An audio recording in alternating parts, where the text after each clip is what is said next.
Okay, we should be, excuse me, we should be good now. Sorry, the OBS software I've been using kind of started up differently than I was expecting it to. I guess YouTube has done an update, and it was kind of throwing me for a loop there. But it looks like we are on, and I know that this is kind of a late start to the stream. I don't know if anyone's going to be around to see it, but I got a new game called Forgotten and this is a game I saw previewed a long time ago that I've been wanting to play for a while, and uh, I accidentally started it just a minute ago. I was getting things set up, and it accepted one of the key presses I was typing in another window into Forgotten and so it started this OVA. Oh, hey, John. John's online. He's saying, hey, how's it going? It's going good, John. I was just saying that I started this game. It's called Forgotten and while I was trying to get the stream set up, it started to, like, it accepted one of my key presses as saying start the game. And the game has started with a full, like, animated video. I call them OVAs. I'm not sure what the abbreviation stands for, but it was interesting because I feel like if I play the OVA in a stream, uh, people are going to be very mad about the sound and stuff. So we're gonna try this. I'm gonna mute the sound while the OVA is going, so you should be able to hear me, but not this. So what I've been able to see in this, it's like just been a short 3 minutes since it started playing this, is that whenever something is lost or forgotten, it comes to this world.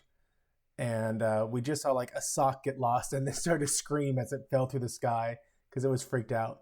And so that seems to be the general premise. Something that's forgotten comes here, and it is a full-on animation. So I'm going to let this continue. And we saw just a second ago, there was some sort of explosion, and someone ran away from where the explosion was right before it went off, which kind of makes me think that maybe there's some sort of revolution going on here, led by socks, for all I know.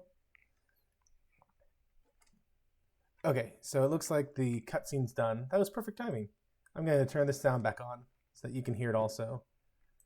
And I'm hoping that I'm hoping that this game is a lot like the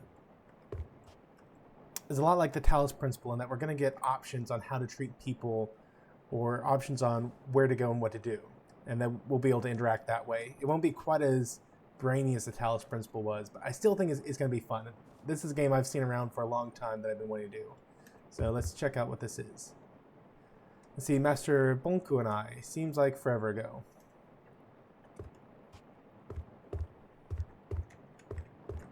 Let's see. No light. Could it be an anima outage? We've never had one at the tower before. So I'm trying a couple different keys here just to test standard. Did I hear an explosion, or maybe it was a dream? Just to test standard response to see if I can jump or run. I'd better check if everything is alright from the balcony. Okay.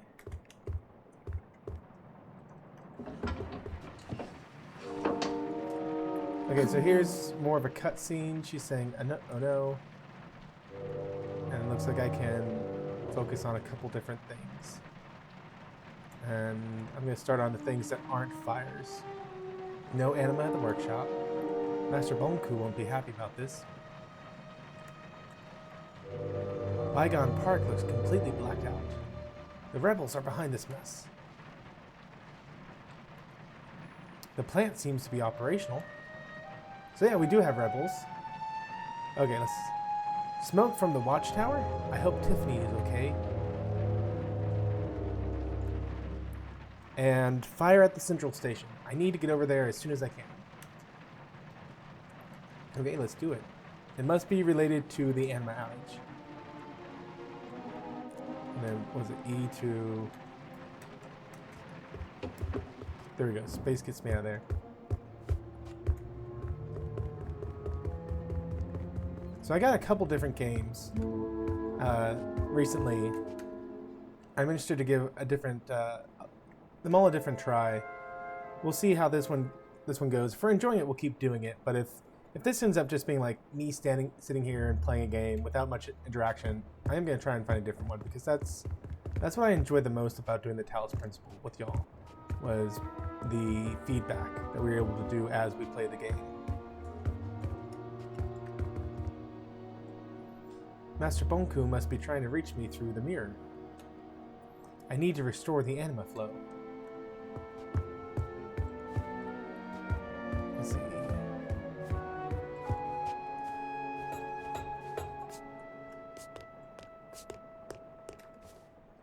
I can distill anima from these cylinders and use it to power the reverser upstairs.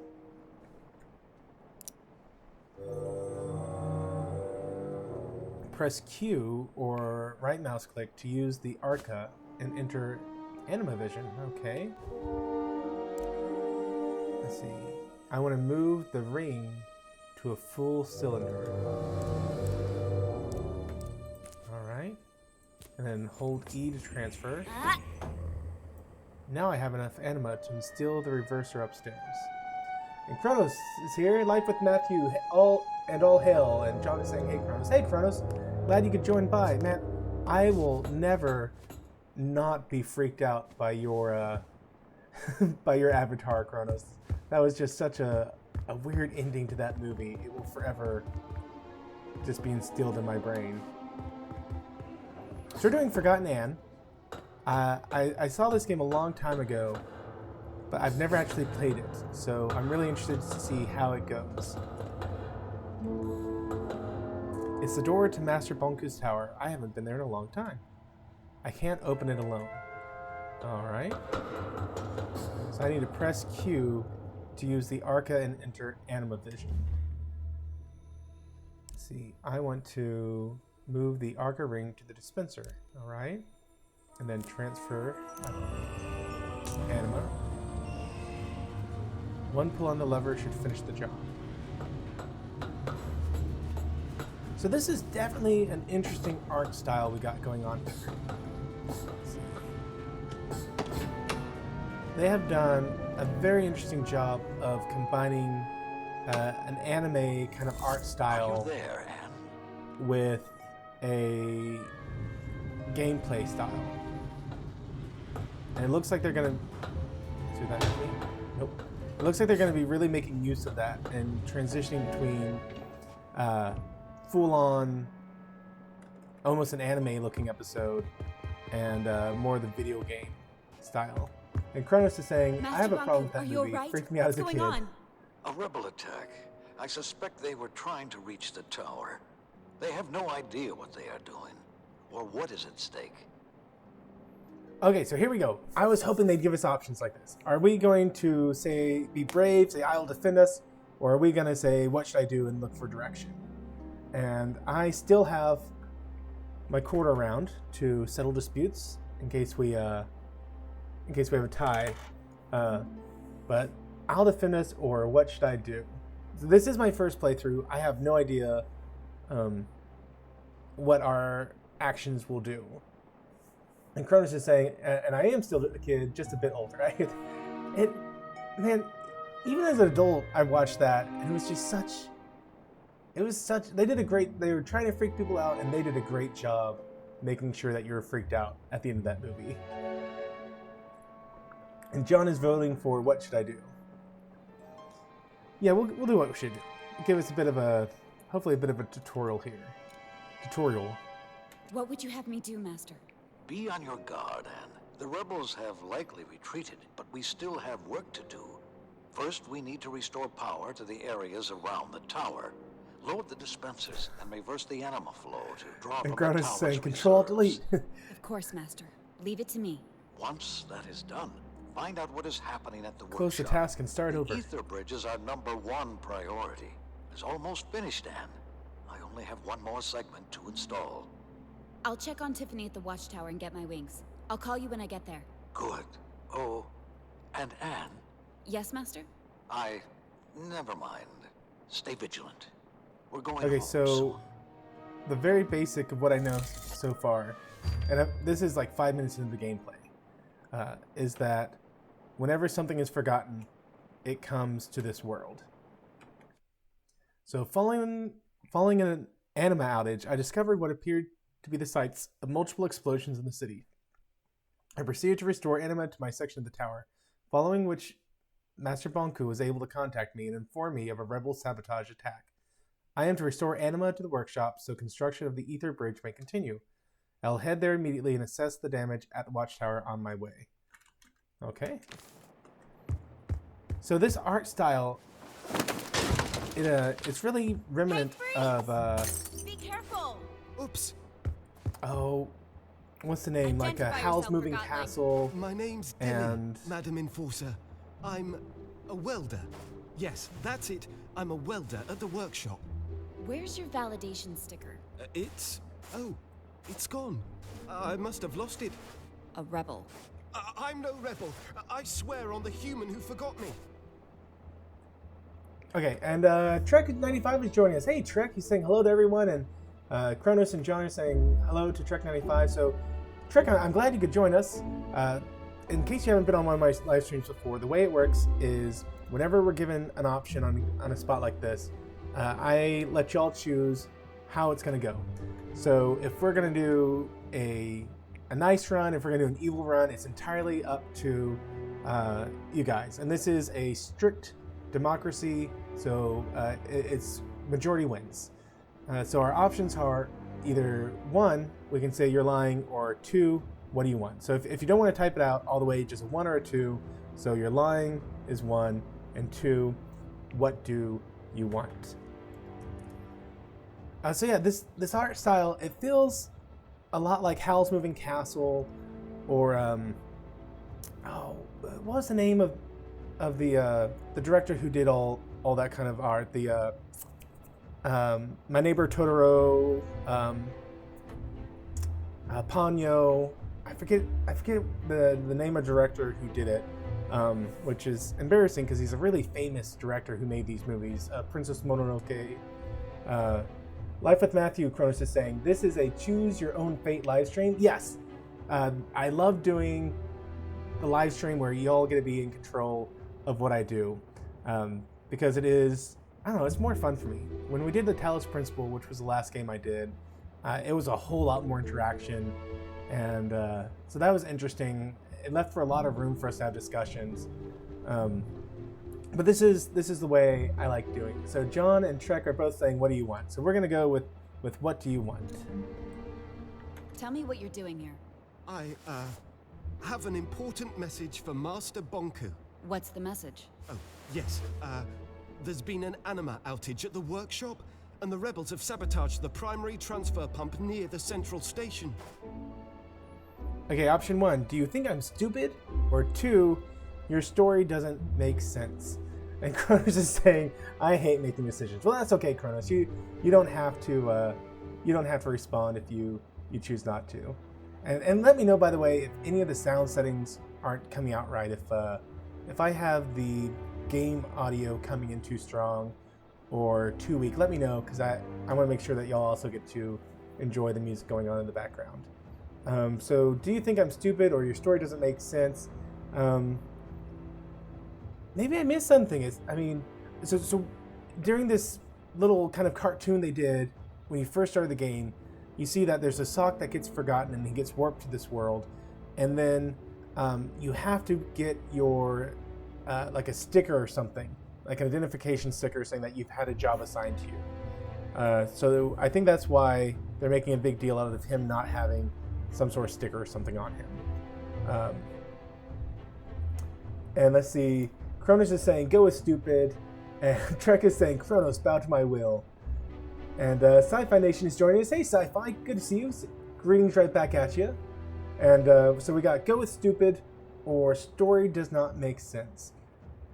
And so I'll let one more person, I'll give you just a second here to do a tiebreaker for how we're going to respond to this person. He's claiming that he is a welder, that he works in the workshop, that's lost anima, which is apparently how they get their power, their source of electricity, I guess, and that he was sent here for a message for your master, Master Bonku. And Kronos is saying, dare to be stupid. Oh, I love Weird Al. Okay, so we got a couple votes for your story doesn't make sense, so that's what we're going to go with. Forgottlings without validation stickers can't get jobs on the tower grounds. Oh, okay. And Tiffany would have never let you through the watchtower without proper identification. She knows me? You rebels have no idea what you're doing or what's at stake. Oh, please don't distill me. Don't come any closer. You leave me no choice. The Arca can distill Forgotton links. Press Q to enter enemy vision. Okay, first of all, I'm glad they explained why the story didn't make sense, because I wasn't making the connection on why we shouldn't believe this guy's story. But we shouldn't believe him because without the validation sticker, you're not allowed in the tower, which is where we are. And apparently we can distill this scarf welder into anima, I guess? Do I get a choice? It seems like I have to do this. Man, we're a little trigger happy, it seems like.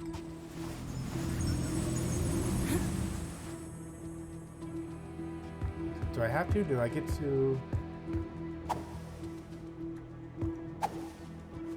Hey, Forgotton! No, I don't have Stop to. it right there!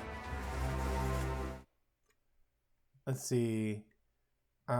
Which that would have been that would have been a perfect time for us to make a decision if I melted him down or if I spared him. But sorry guys, I haven't played this before, so I didn't realize that we were being given a true option and that it wasn't just a you have to do what I'm telling you moment.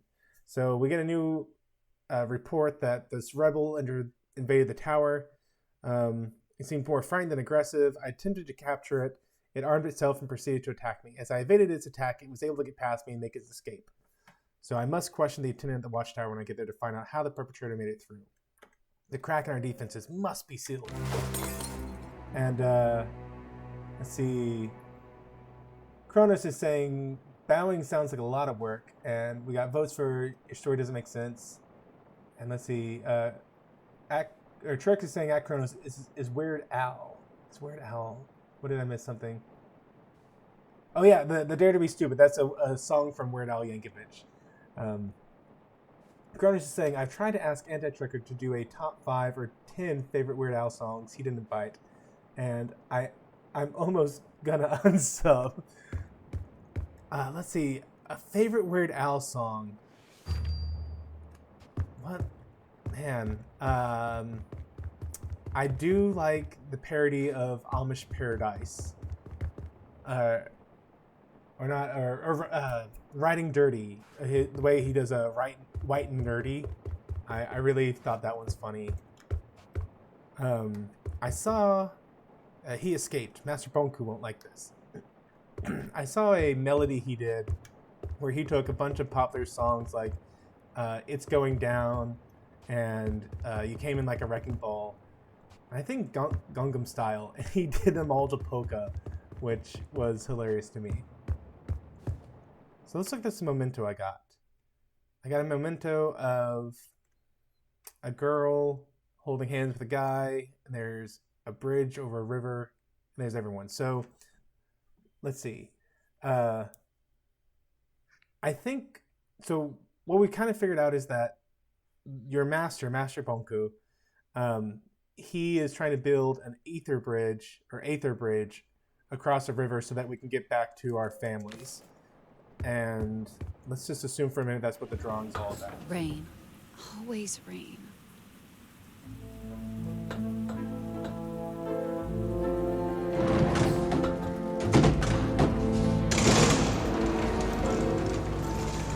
Kronos is saying, Transformers the movie. It's all about the... you'll have to forgive me, Carlos. I'm not a fan of the Transformer movies. I've tried to watch them several times, and I'm not sure if it's Shia LaBeouf or just the movies in general. I gotta turn down the volume here. But they, I don't know, they just weren't very entertaining to me. Like, I need something more than just explosions to really get me into a movie. Well, I say that, but I enjoyed Predator. And Predator, I know, when you say Predator has more of a plot to it than a Transformer movie, they're both kind of explosions and action, and it's kind of thin on the plot. Good morning, madam. Do you need to get through? I've made such a mess. Sorry, let me just, No need. I'm headed to the watchtower. Still scrubbing away, I see. Indeed.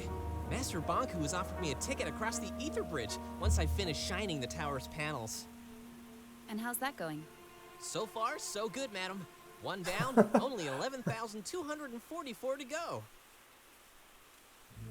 Okay, okay, so we can either say that's pointless work, or we can say keep it up. So, yes, this guy, he's reminding me of, remember in Voyager, there's an episode where they focused on the crew members who were in the below decks, basically, and they were all the ensign level people who they didn't really contribute anything to the show ever, and I think they were all former Maquis, and there was one blue guy who Tuvok was making clean the transporter pads using like a micro scrubber, and it was going to take him like 12 hours to clean the entire area because of what a small cleaning device he was using. And let's see, Cronus is saying, "Life with Matthew, forgive me, play away. Oh, nothing to forgive. I will easily let myself get distracted because this is exactly why I do these streams." And then Trek95 is saying, "Kronos, do not unsub. You could ask Bird of Prey to say Weird Al a lot."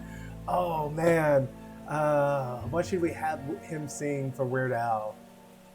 Does Bird know Weird Al songs? I mean, obviously he likes Frank Sinatra a lot, but I don't know if he knows Weird Al. And then Cronus is saying, "Oh, I didn't think of that," and asking Trek95 how his mom is. And Sci-Fi Nation is saying Predator was more suspense and insta-scare. And then Trek is saying, "Then you could record him singing and send it to me for the edit." And then John DeMarco is saying, we say, "Keep it up." Cronus is saying, "Keep it up." And Sci-Fi is saying, "Pointless work." So we got 2 votes for keep it up, so we're going to encourage him. Keep up the good work, buddy. Keep up the good work, Pavel. You'll be done before you know it. I will, madam. The master will be pleased. Won't he? I'm sure of it. By the way, did you see a Forgotton pass by here earlier today? Glasses, clothy, kind of short? I haven't seen anyone like that. I've been so absorbed in my work. Is something the matter, madam? Okay, we can say none of your business or the rebels attacked. I don't know. This looks like a pretty shifty throw pillow. I don't know if we should believe anything he's saying.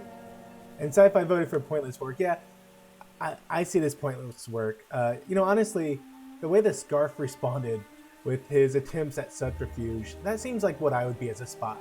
I know a lot of people, when they imagine themselves as a spy, they think of the suave sort of person. I think I would be more of the bumbling idiot who would get killed on his first mission out. I don't think I think very well on my feet like that. And then Trek is saying his mom went to the doctor today and she should be further along. I'm sorry to hear that. And Cronus is saying, what is a Frank Sinatra? I think you're pulling my chain there, Kronos. Surely you know who Frank Sinatra is. And Sci-Fi is saying, Bird of Prey doesn't know Weird Al. We had that discussion on a stream. Are you serious?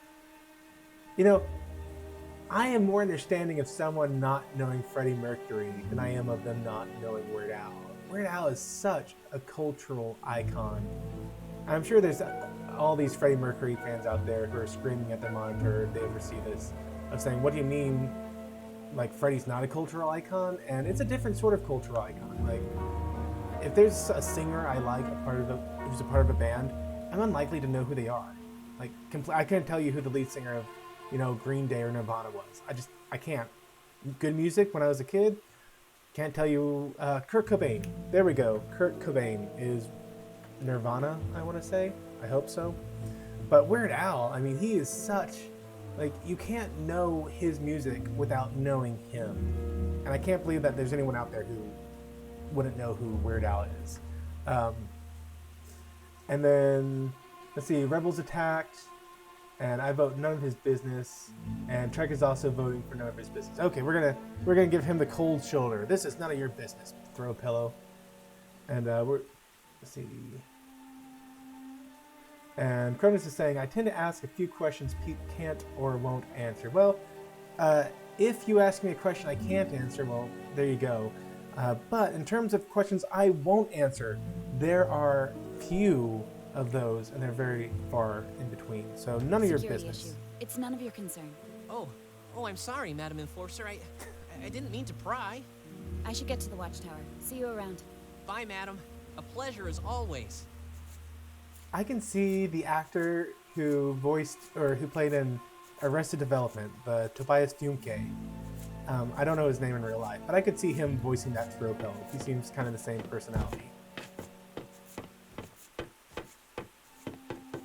And let's see, Sci-Fi Nation saying Bird barely knows any queen, which is weird seeing as it's Frank's man. And John's saying, even though we're quite safe from your rebel friends here, leave in our moment of triumph? Okay, there we go. I can jump. It just wasn't letting me earlier.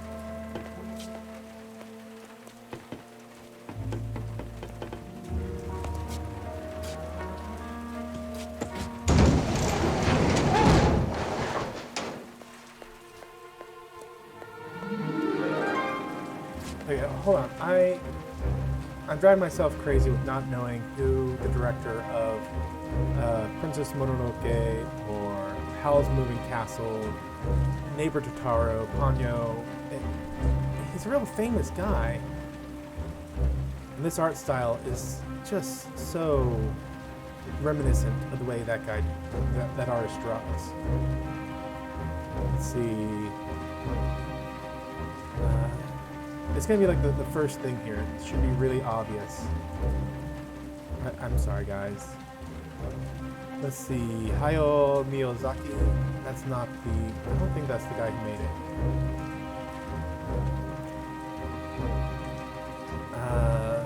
Shibli Studios. Or, yeah, that's not the guy who did it, but that is the studio. And then Life with Matthew, Cronus is saying, your character sounds heavy. Can I call her a she? Yeah, that's a girl. Her name's Anne. That's the only girl who's around here. And I keep hitting escape trying to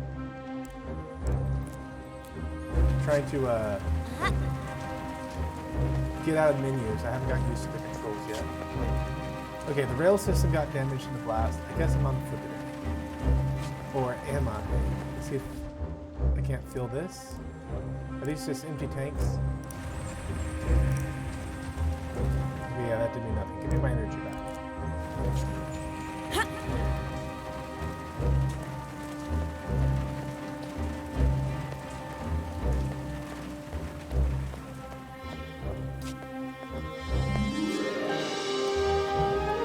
And Sci-Fi Nation is saying, is this a JRPG?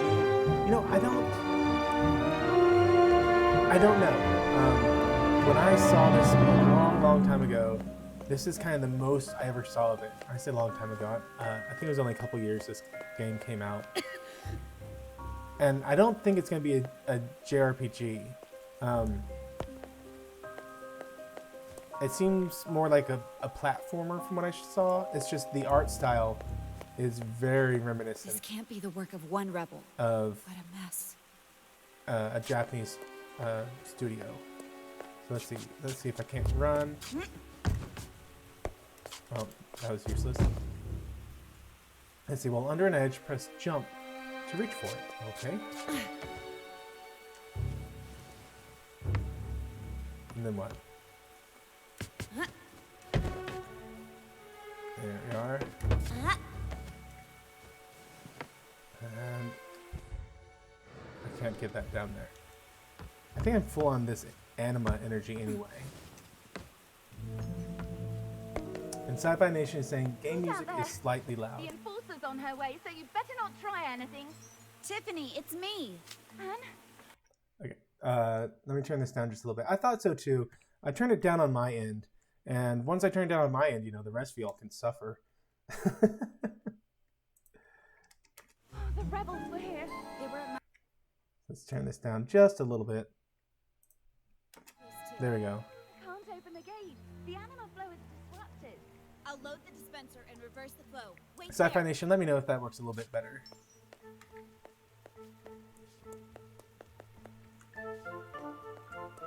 Okay, so this looks like a reverse this flow kind of switch. And let's power it on. Great work, Anne. We've got Anima again.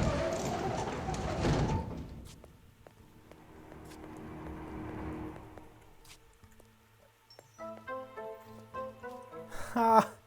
Okay, the validation badges. They are basically Twitter check marks. A little check on the item's person somewhere. It's good to see you're okay.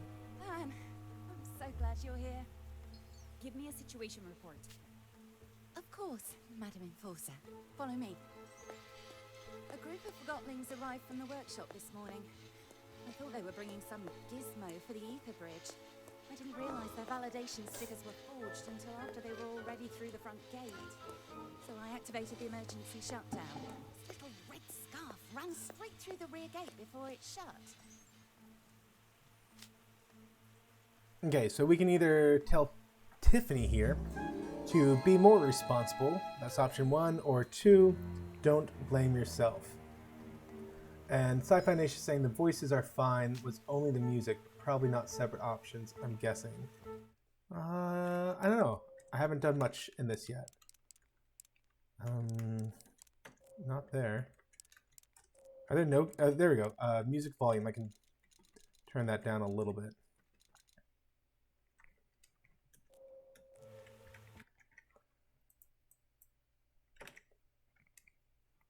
Okay, there we go.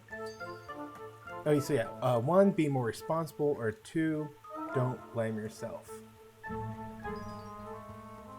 With what we saw with the scarf earlier, I'm kind of surprised she's not trying to instantly dust this lamp. I don't know, lamp seems like the wrong noun for what I'm looking at right here. Like, that seems too fancy to just be a simple lamp. Kind of like a steampunk lamp. A bedside lamp? I don't know. And we got John and Sci-Fi are both saying, don't blame yourself. Okay. Don't blame yourself, little lamp. You're a sentient lamp. I mean, what can I expect from you? It was a chaotic situation, and you did the best you could. At least nobody got hurt. Don't beat yourself up about it. Thanks, Anne. I won't let it happen again. I know I can depend on you, Tim. The lamp has a He's plug. going to be angry, isn't he? I hope I I mean- can still go after this. Nobody's canceling What- your ticket across the ether bridge. That just raises I'll put in questions a for good me. word for you. Does it need electricity? The rebels tried to blow up the gate several times. It's a mess outside. I saw. That blast destroyed the rail system. It's gonna affect the Is deliveries it just a from the tail? workshop. Prehensile Like tail that from the looks of wasn't enough, things? The attack blew out the gate control. I'm trying to fix it, but it might take a while. I need to get my wings. You want me to bring you the anima wrench? Would you? Thanks, Anne. Okay, so let's see. I'm not sure why they do these diary entries. I guess if, you know, we look back through them if we had to remember some point later on in the game, but I mean, it's basically just telling us what we just listened to. So I'm not going to read this out loud. It's just we need to get Tiffany her wrench and get her and collect Anne's wings. It's a Tiffany lamp. Yeah? And Sci-Fi Nation, I'm a lamp, I'm a lamp, I'm a lamp.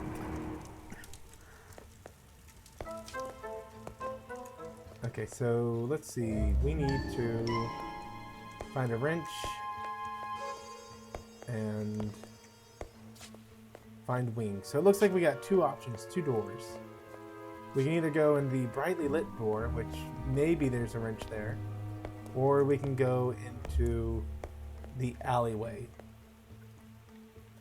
And Sci-Fi Nation is saying it's using bioluminescence. It seems like, I guess there's just energy within the air of wherever we are that turns inanimate objects into sentient beings.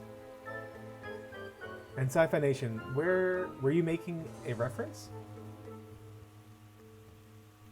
I was assuming you were. I was assuming you were making the guy who talks about the absurdity of the Dora the Explorer character. And we'll try this brightly lit workshop first. He made a joke about how some guy caught flat-footed, and he was supposed to do the pitch for the map's theme song, and so all he can come up with, "I'm the map, I'm the map, I'm the map." And then the boss is like, "I see," and who would be singing this song? So it's the Anne is saying there's a partial here. It looks like it's a CC unit for Master Bonku. No idea what CC is yet, or CCU.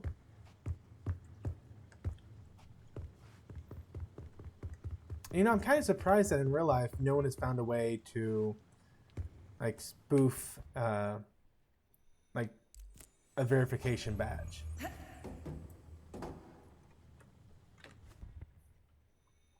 Let's see. So all the brightly lit stuff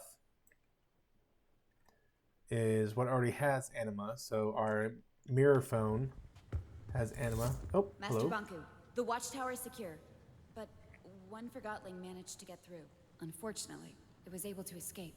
A most disturbing development. How did this happen? Okay, so I can either throw Tiffany under the bus saying Tiffany let them in, or I can say that Tiffany did her best. And Sci-Fi Nation is saying it was actually a comedy bit from years ago. Can't remember who did it.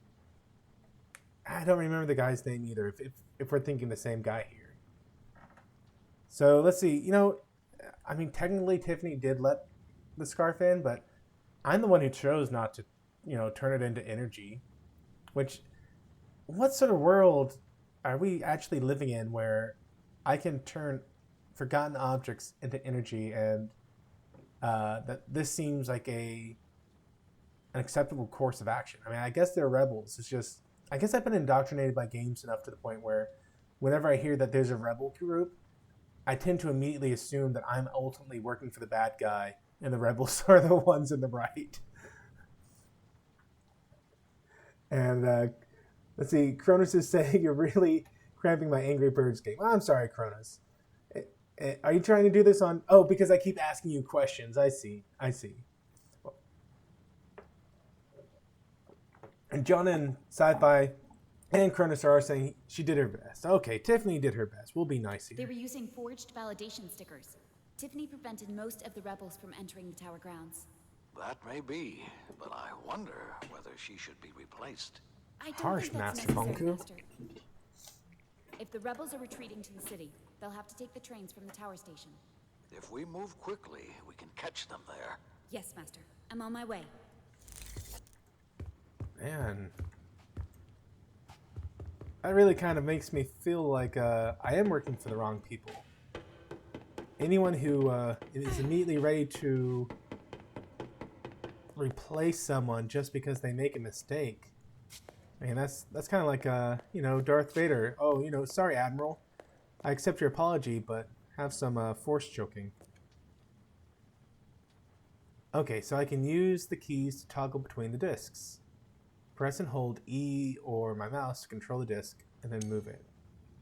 Okay. I can only move this guy up.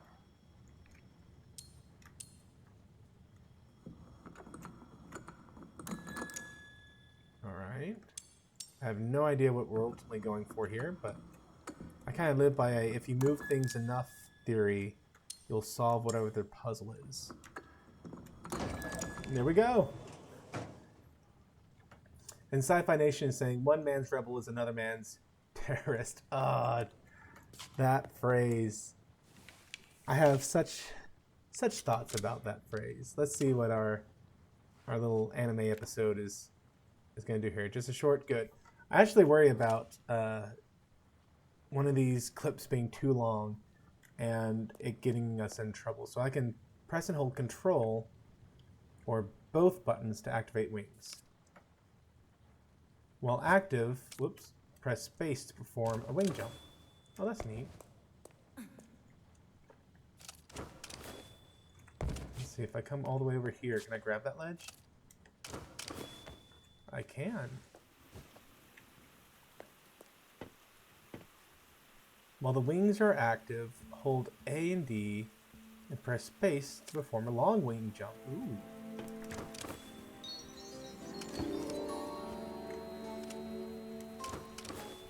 Okay, I don't think, okay, so... Nope. Huh.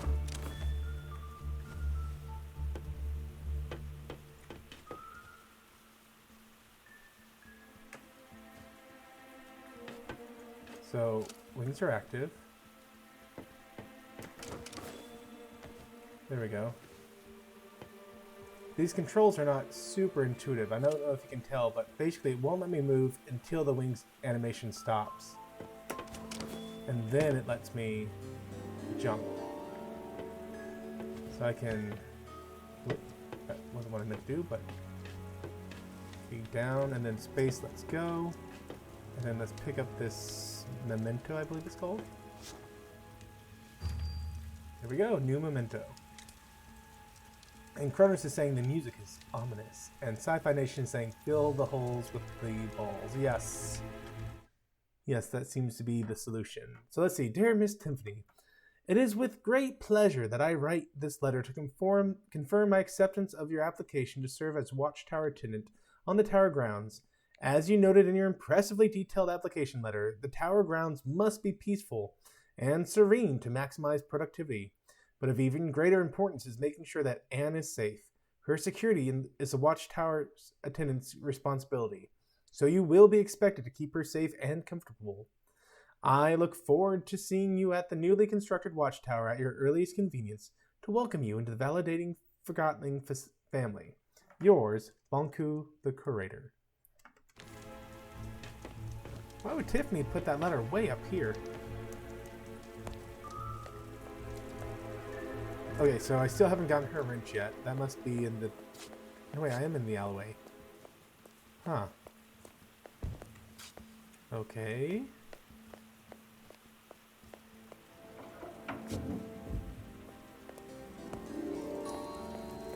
Let's try talking to Tiffany and seeing if I can get some more information here. Like where your wrench is. How are the repairs coming along? Oh, I forgot the animal wrench. I think I remember seeing it in the basement somewhere. Oh. I missed that there was a basement.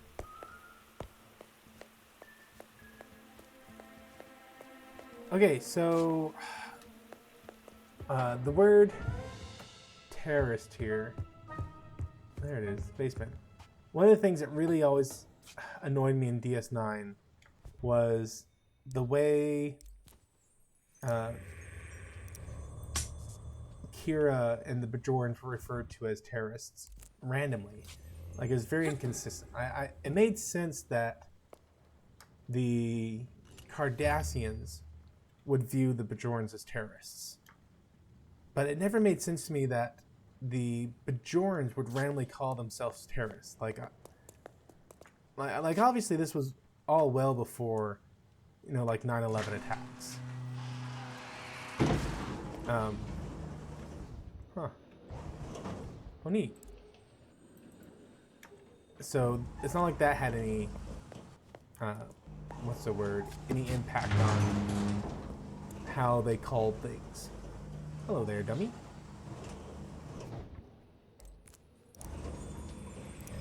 You know, for a training dummy, you're looking good. What? Oh, the Enforcer made you. She did a great job. So, what is this then? But yeah, like it never made sense to me that the Bajorans would call themselves terrorists. Like, I felt like that was really ignoring, like, how people would view themselves. And it really, like, ignored what a terrorist actually was. Which, maybe I just think too much about this, but I've always viewed, like, the definition of a terrorist as someone who is intentionally going out of the way to destabilize a legitimate ruling body. And to try and pretend, or to try and call a Bajoran fighting against a illegally invading and occupying army, which, I mean, the Kardashians were supposed to be, the World War II German equivalents of the Star Trek universe. So to try and pretend like they were legitimately there, like, that was always weird to me. Like, it would have been guerrilla warfare, but certainly not terrorist activity. And Sci-Fi Nation saying, even Picard and Ro called them terrorists, which I thought was just reprehensible. I can understand the Spoonhead saying it, and Cronus saying, whatever happened to Ensign Ro? Didn't she die? Like, I think she died. See, when we go home, I have to leave all this behind. Oh, that got me an achievement. Yay! Like, as I recall, one of the first episodes with Ro that I remembered was the one where everyone turned into kid. Not everyone, but Picard and Ensign Ro and Guinan and someone else, I forget the fourth person, all turned into kids. And then we had this whole thing, like, where Ensign Ro was talking about how she never had a childhood. Which, when you think about it, that contradicts with DS9 canon, doesn't it? Like, Ensign Ro was, I found your anima wrench. Oh, exactly what I needed. Thank you, Anne. Any progress? Almost done. Does this wrench remind you of something, Anne? When Master Bonku was setting up the vault and you accidentally dropped it on his feet. Oh, right. I completely forgot about that. He designs all this intricate machinery for us, and here I am, struggling to open a gate. It's crazy. One day we're having fun, the next the rebels are here. Makes you wonder what'll happen tomorrow. That should do it. The gate controls should be fixed. Try now. Okay, so before I do this, because I'm not going to be able to think about both these things at one time. So with Star Trek, TNG, Ensign Ro was Bajoran, and she talked about how she never had a childhood. But then she talked as if the Cardassians were gone off Bajor by that point, didn't she? Like, the mission she was sent out on was supposed to go into the Badlands space, and there's a high chance she wouldn't come back, but she accepted the mission anyway. And at the end of the episode, they're like, yeah, and now she's gone. I feel like that was kind of her end. Maybe I'm confusing her with another character, because I recall that she had a sparring match with Worf, and Worf made her, be blindfolded. And finally she said, this is stupid, I can't defend myself. And Worf's like, yes, and you need to have the same attitude as Captain Picard, or something like that. Like, it was supposed to be a life lesson.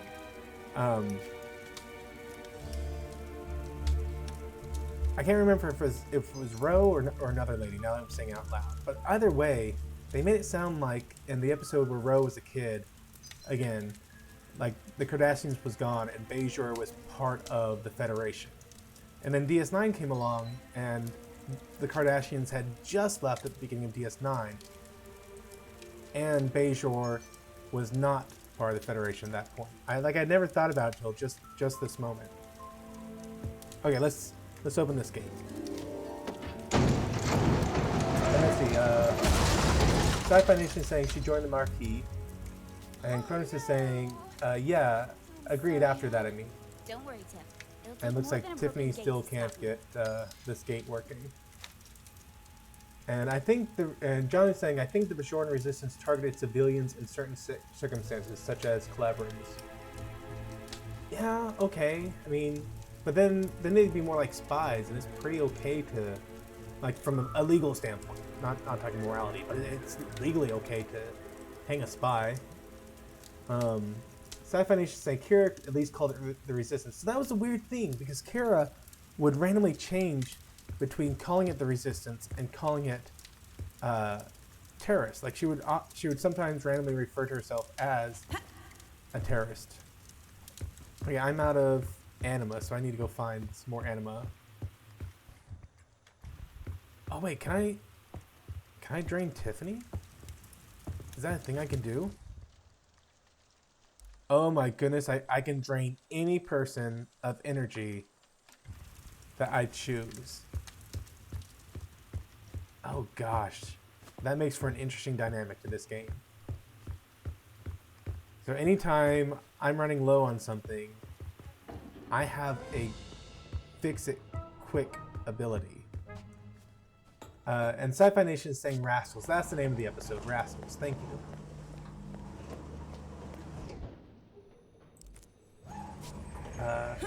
And Trek is Still saying, here? I'm sorry guys, my pain medicine is kicking in, I need to get to bed. Well, hey, thanks for joining us, Trek Nation. I hope you're still around. You know, thanks for joining us, and I hope the pain medicine works and you're able to get a good night's rest. I know how much it stinks whenever you just want to get good sleep and the pain will not stop and leave you alone so you can get to sleep. And Cronus is saying that lamp is really into boinking. And John is saying that wasn't Ro, that was another Bajoran named Sito. Okay. So I was mixing my people up. Thank you. And then John is saying, I think that was from the Lower Decks episode. There we go. And then Life with Matthew. You are a vampire. Apparently, yeah. I can just... I mean, that's a lot of Well done, Madam Enforcer. that's a lot of power they're giving me in this game. Not that I'm complaining, mind you. Let's see, this reverser supplied the workshop with anima. I can't fix it. Oh, well. Let's not run into a wall. He said as he ran into a different wall.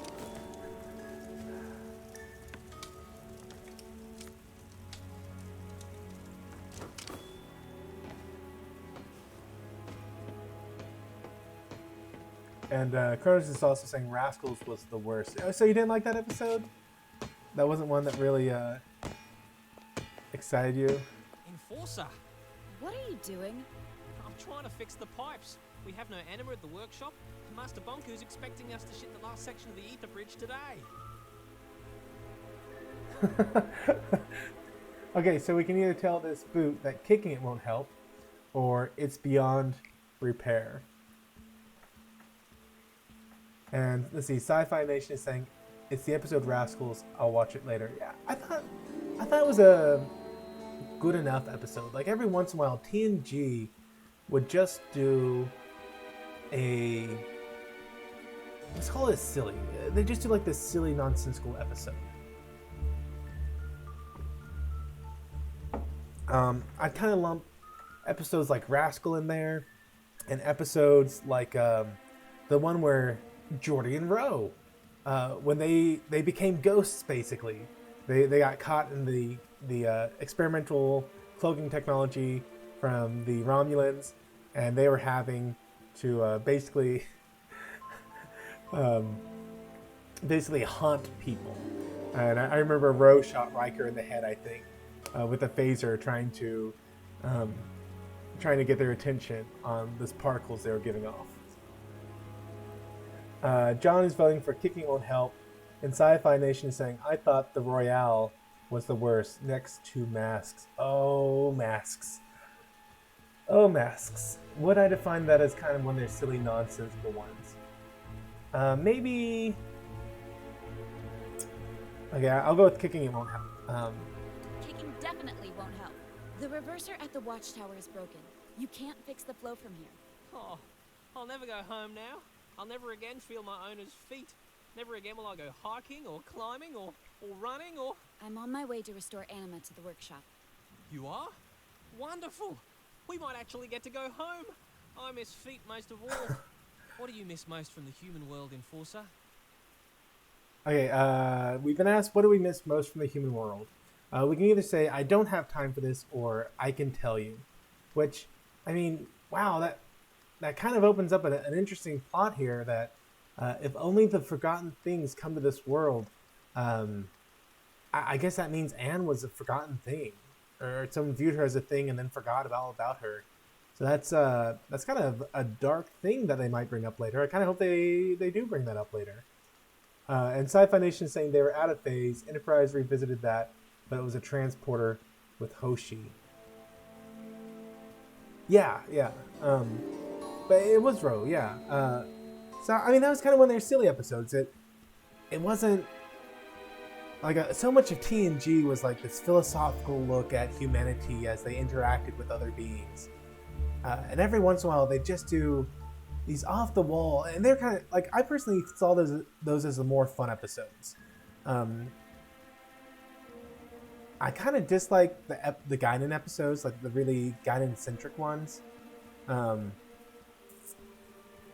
let's see, Cronus is saying I'm a fan of Enterprise, and then we're voting for Tell him. Okay, we can tell him. But yeah, the Guinan centric episodes, and I think the only reason I don't like them now is because I feel like Whoopi Goldberg believes that she is Guinan almost. Like she's this really super wise individual and people need to listen to her. And so I can't help but watch those TNG episodes without seeing her current personality, which, you know, maybe that's unfair of me. But I just can't help separating those two things now. So let's tell her what we're going to do in the human world. What a question. Where's Strut? He's at the workshop. He's in one of his moods today.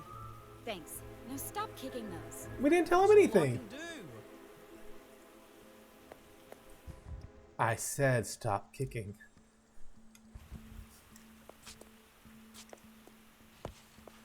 Don't tell Struck I kicked the pipe.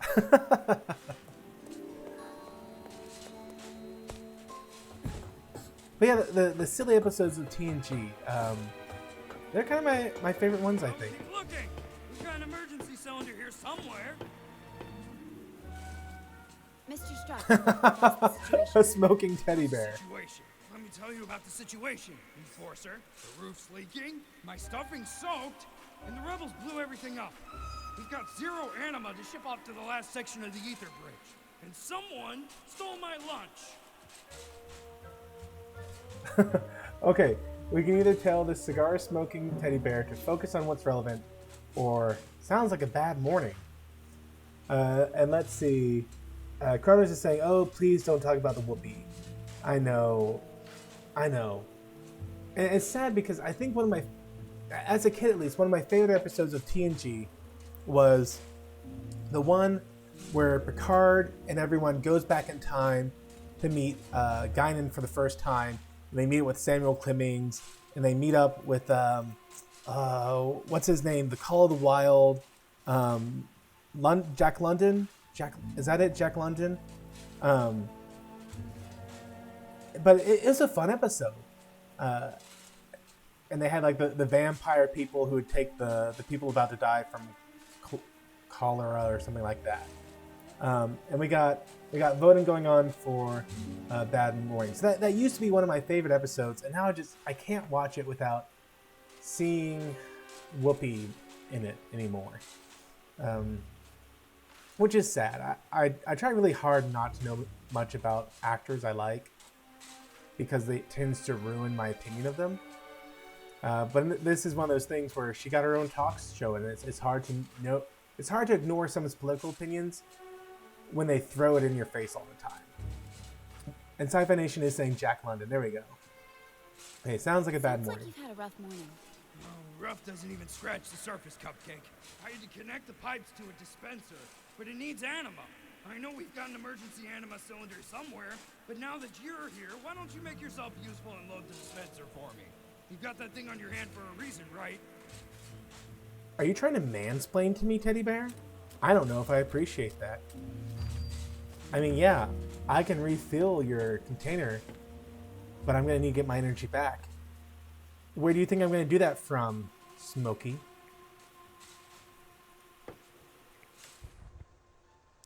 Oh, that's interesting. So now the diverter can change the flow of anima.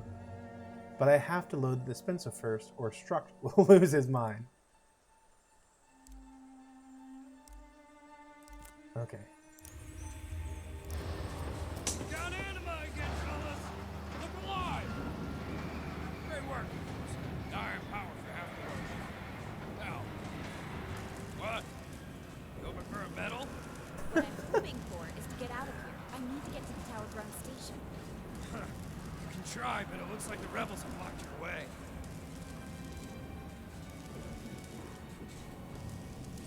Let's see. John's saying Mark Twain on the Enterprise was fun. It was. And Cronus saying that wasn't a bad episode. Data dealing with his own death, and rest in peace, Data.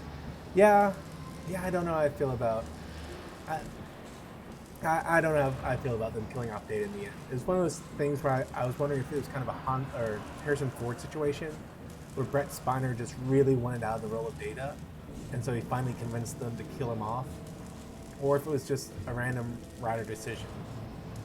Okay, so we can either say, tell the bear that I don't have time for him, or will you help me out? And then Sci-Fi Nation say, Data having a 500-year-old head at the end of that show was creepy and implausible. And Cronus is saying mansplaining is a thing. I guess even more than mansplaining was bear-splaining. Oh man. Of course, when a bear explains something to you, you just tend to listen. It's a bear. And then we're getting votes for will you help me out? Okay, will you help me out? It's your site. Don't you know a way to get out of here? Not interested. Priority 1 is the ether bridge, remember? I do, but Got my chrono calibration unit on your desk in the watchtower this morning. Could go and get it for me. you're way out of line. I need to get to the tower ground station to stop the rebels. Well, search yourself. Okay, so I think we're getting two options here. And Cronus saying bear explaining. Oh yeah, haven't you seen that on YouTube? There's a bear that sits in an armchair and bear explains to people all day long. So I think we're giving two options here. We can either press forward and head for the tower ourselves, or I think we can backtrack and try to find his chrono spanner or whatever you call it. So what do you guys vote for? Are we going to press head forward, or are we going to backtrack a little bit and get the Teddy Ruxpin over here his tool that he needs?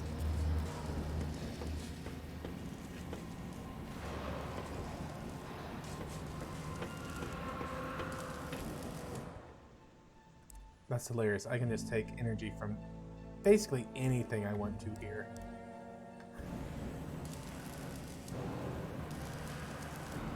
And Cronus is saying, I haven't heard of this. I find it hilarious. And then Sci-Fi Nation saying, go get the gadget. Might be worth it. And go get the CCU. Ah, the CCU. Thank you, John DeMarco. That's what the CCU was. I'm glad someone's paying attention to this dialogue. I'm too busy getting distracted talking about Star Trek episodes to be paying attention to what's going on here.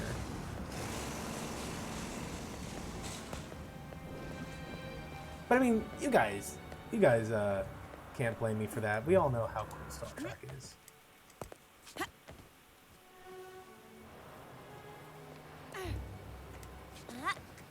I think that's... So going back to the silly episodes of Star Trek, I honestly think that's why I have enjoyed... why I enjoyed Voyager so much. Exactly because so much of it was just...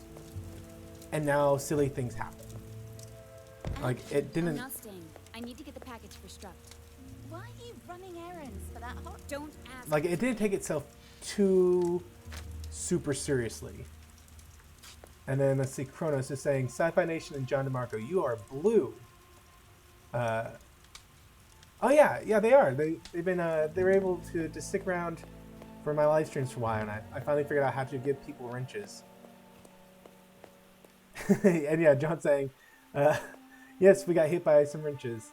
And Sci-Fi Nation is saying, Abadi Abadai, I'm blue, Abadi Abadai, something like that. Or, if I was green, I would die.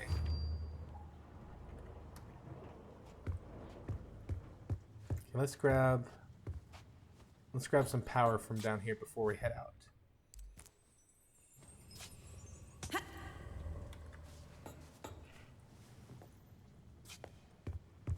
And Sci-Fi Nation is asking, does draining the wrong energy source have bad outcome?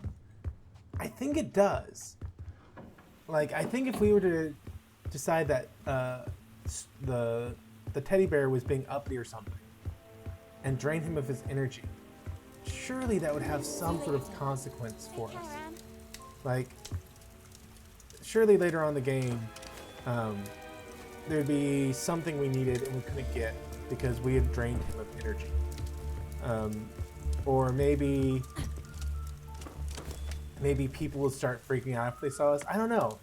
But that's the thing. If you guys want me to go on a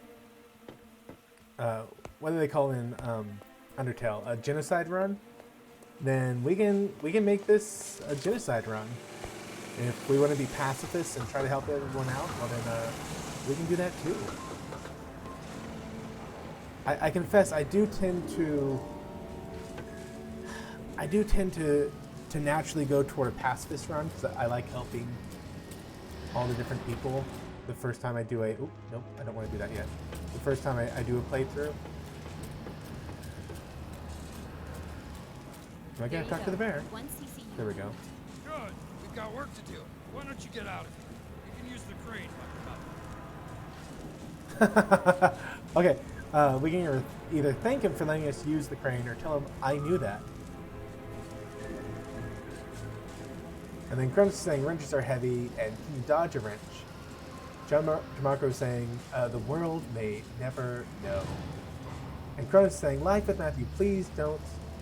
Suicide. Did I say suicide? I meant genocide. My apologies. And John's saying I'm basically a pacifist myself, so those are usually the options I go for. They certainly are, like, the first time I play a video game, when I know absolutely nothing about it. I really like to do a, like, how would I handle the situation if I was in the game itself, sort of thing. And then the second time, I like to go the, you know, some people just like to watch the world burn sort of route. And let's see, we got 2 votes for thank you and 1 for I knew that. Well, sorry, Kronos, you've been outvoted, so we're gonna go with thank you. Thanks for the tip. go. Man, that teddy bear is really asked to get turned into energy. Okay, they keep telling me that I can change the direction of the diverter, so I'm gonna give that a shot here.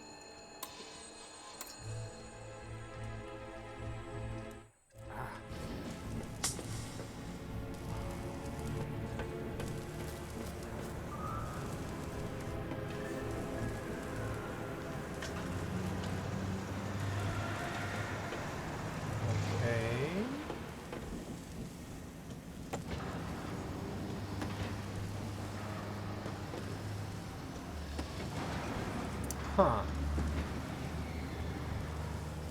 Okay. I think I see what they're asking me to do.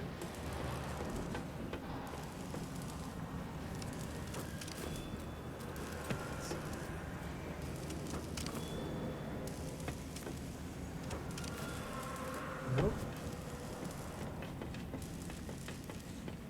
Maybe if I walk up this side first. And Sci-Fi Nation is saying, Life with Matthew, I bet you still don't have the quarter. No, I do. I just set it down. There we go. 1 quarter. See, I finally got one. And it is even the state of Idaho, apparently. Remember those were such a big thing and people would try to like make sure they got every last state quarter. Good times.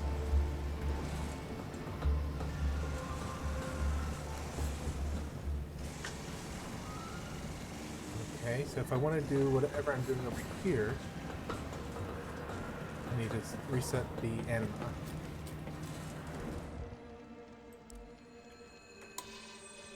Which I'm wondering if I'm overthinking this. Like maybe I don't need to worry about whatever's going on over here because I can use the crane. Why did I do that? Okay. And Cronus is saying that's a blue quarter. No, it's just the lighting. I lost my quarter. There we go. The lighting, it's not too great. It is a silver quarter. Maybe if I pull it back a little bit, you can see that better. And then Sci-Fi Nation is saying, yay, no more SD card. And they still make special quarters, but no one cares anymore. they really? My goodness. And Cronus is asking, what is an SD card?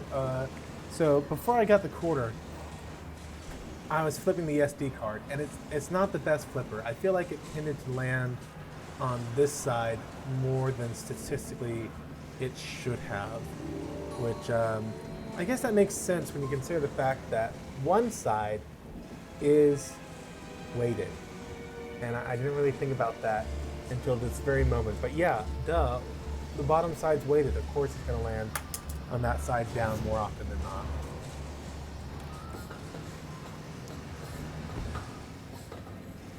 Let's see.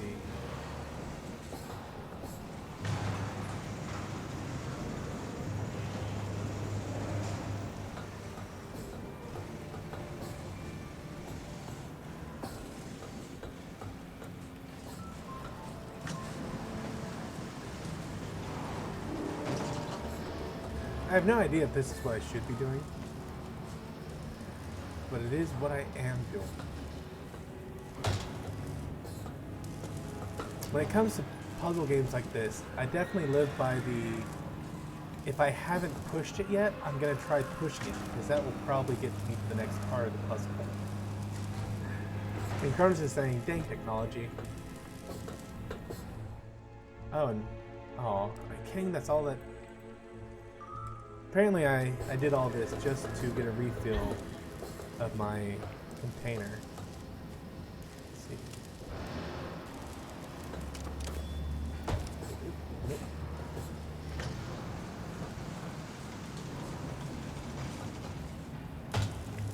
Ah. Okay, so a while up ago, someone wrote out the SOAB of birds, and so my voice is finally coming back, which is such a nice thing. But I was out at a job site this past week, the week before Thanksgiving, and while I was there, I'm standing around and I'm waiting for the next part of the job to actually happen, and all of a sudden I hear someone start yelling, SOAB! SOAB! And I'm like, what on earth is going on over there? And I look over, and someone was driving a forklift. And they weren't paying enough attention to what they were doing, don't you know? And they ended up driving, like they had a metal pipe on it. And they ended up driving right into into the back of someone's pickup truck with a metal pipe. Like, they had clearance, but the metal pipe did not have clearance at all. And they hit it solidly. And it made me laugh because it definitely made me think of Bird trying to drive one of his spaceships. and then running right into a fork, right in the back of someone's truck. And then John is saying, who let Bird drive a forklift? Exactly. Oh, I cracked up. The guy who owned the pickup truck was obviously not happy. But that was just the sort of job site this place was. They did not have the A string or the A team out of this site. It was bad. The day after I left, in fact, they got kicked off the job site. Whoops. I mean, I'm sure that's where I need to be, but I like to explore everywhere before I go where I shouldn't go.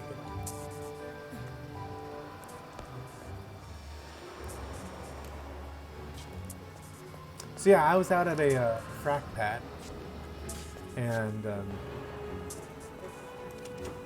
we were doing this job where we were supposed to have sand being delivered nicely and correctly, and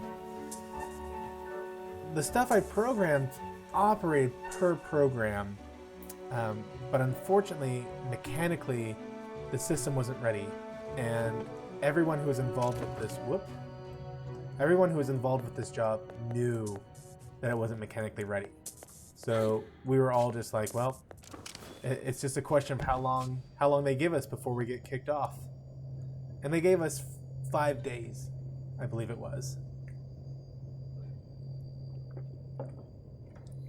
Let's see. The security depleter is on, but no one is manning the checkpoint. Depleter does not sound like a nice word. Passing through the depleter will empty my arca. Okay, there we go. Can I do something to change that? Nope. Okay.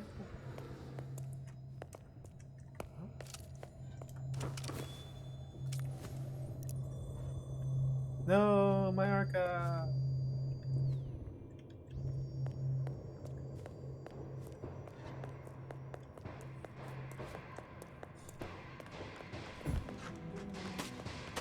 Stop! Stop! Train is not clear to leave! Stop!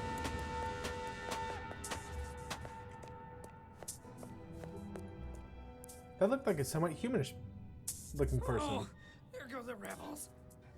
We'll never see them again. Start this train. I'm going after them. You can't. The lever releases the clamps on this platform. Then how was the other train able to leave? Rebels must have had help. Are you suggesting we have a mole? Who? It can really only be the station master packs. I see. Where can I find him? She should be in his office. I'll get to the bottom of this. Don't go anywhere. And then, let's see, Kronos is saying he snowed in. Kronos, how far north are you to get snowed in, buddy? I live down in the Texas area, and it was not an unpleasant day today. Like Thanksgiving, it was in, I don't know, 70s or 80s. It was a very pleasant Thanksgiving. Today by the evening time, it got down to 55, but it wasn't uncomfortable. I mean, very much, you know, I enjoy a little bit cooler weather, not cold. And then Sci-Fi Nation is saying, drain it. Yeah, there we go. There's where I'm going to get my anima from.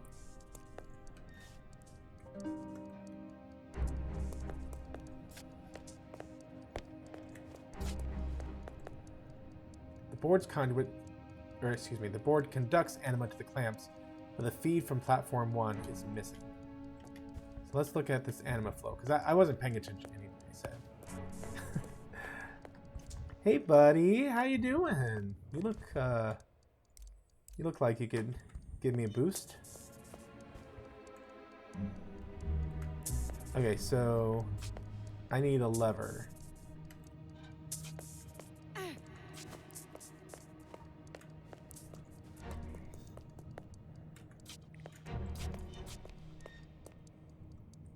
And let's see, Cronus is saying, Life with Matthew, Central New York. Oh man. That is a cold, snowy place to be living. And Sci-Fi Nation is saying, we got 3 inches on Sunday here in mid-Michigan. Snow is definitely something I like to see once in a while. You know, growing up, we used to get snow in Texas about once a year. It's been, I don't know, I think the last time it really got, I say snow, it's more like ice. The last time we got any snow ice in Texas, I think my son was just born. Madam Enforcer, So that would have been about 5 years It's been a while ago. since your last visit. To what do I owe the pleasure? A train full of rebels just pulled away from the platform. Your security guy suggested you might have a mole at the station. A mole? Not under my leadership, Miss Enforcer. However, Sekti down there is the one responsible for screening the passengers. If someone let in the rebels today, it was probably him. I don't have time for this. One of them must be the mole, but they keep accusing each other.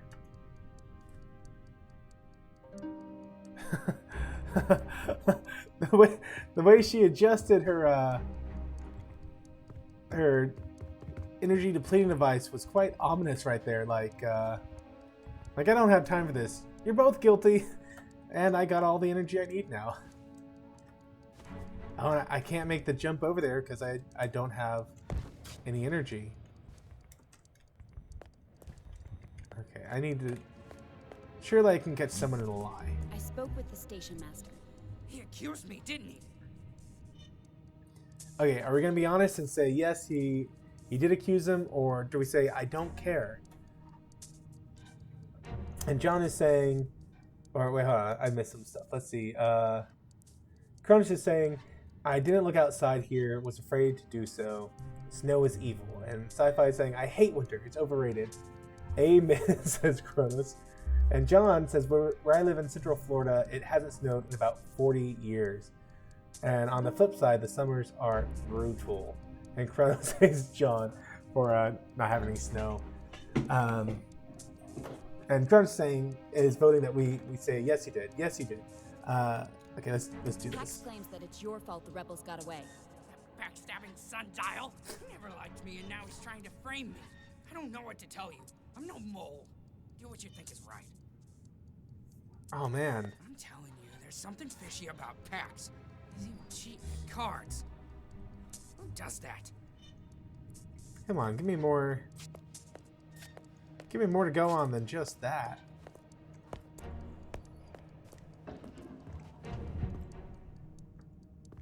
Oop. Someone forgot to change animations.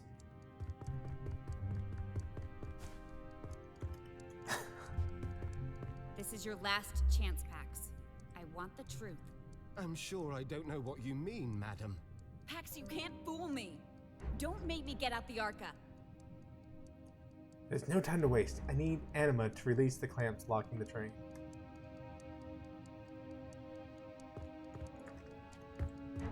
Is there anything else I can help you with? Okay, we can either ask him to say Secti's the mole or accuse him of lying. And then Cronus is asking what our opinions are of The Expanse. I have not seen it. It's on my to-do list, but I've been going through all the old TNG and episodes because honestly, the last time I watched them, I was not very old at all. The last time I watched all the TNG episodes, so I've been having fun doing that. I'm still only in season 2 because I keep doing other things like playing games and making videos. But I have heard just basically good things about it. And Sci-Fi is saying the only good thing about moving to PA next year is I'll be close enough to Burr to stalk him. Laugh out loud. Just kidding, just kidding. And let's see, John hasn't seen it either, and Sci-Fi's seen it. It's on Prime. And Cronus is saying, yeah, he recommends it. Okay, let's say Secti's the mole. You're accusing Secti? Well, I can't be certain, but if there were rebels in the station, then he wasn't doing his job. Go talk to Secti. I'm sure he'll confess if you put a bit of pressure on him.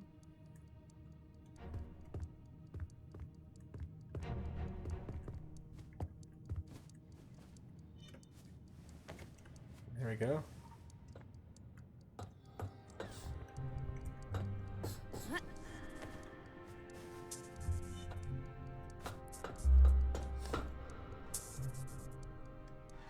I can use the diverters to change the anima flow. Ah, it was a trick. There was another situation or solution here. Oh, but we need Arca. Ah, crap.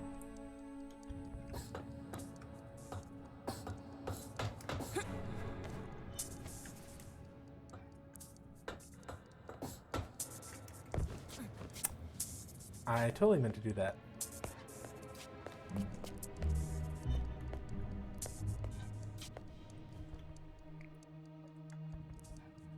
Okay, so it looks like we are being given two options. We can either get energy from the lamp, or we can get energy from the station master. Between us, I'd step lightly. Don't trust Secti one bit. Now, personally, I kind of distrust this guy more than Secti. Let's see, John is saying, I've heard good things about The Expanse, but it also sounds a bit edgy for my tastes. In other words, R-rated type content. I'm not really into that. I hadn't heard that. Like, what sort of R content? Because I don't mind like an R for violence. Usually, there are times where violence turns into like gore for gore's sake, and I'm not really into that. But if it's something like Saving Private Ryan, where battles are happening, people are fighting, and that's a bloody mess, that I don't mind that sort of battles. If it's just like nudity and stuff, I'm not really into that. I never got into Game of Thrones because they focused a lot on that, and that wasn't something that was something overly interesting to me. I'm gonna drain him just a little bit. Stop! Stop! Ah, yes. I'm the mole, I say. Master Bonku and I trusted you, Pax. What else have you done? Nothing, madam. It was a one-time offense. I want the truth. They talked me into it. Told me it was for the greater good. I've been hiding anima cylinders. Where?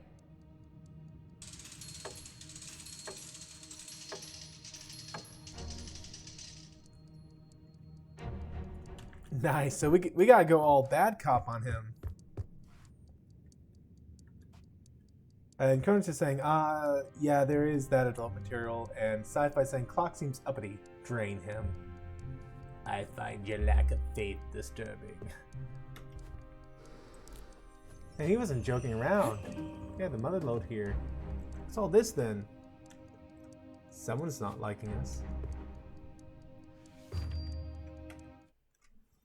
Dear P, which I'm going to assume is Pax, I'm moving forward with the mission. The tables will turn soon. The teddy still poses a problem. However, we are planning a visit to the Hawk very soon. Be sure to look out for the fireworks. Yours truly, F.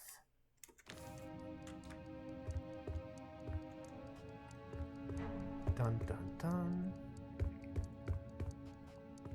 I'm placing you under house arrest.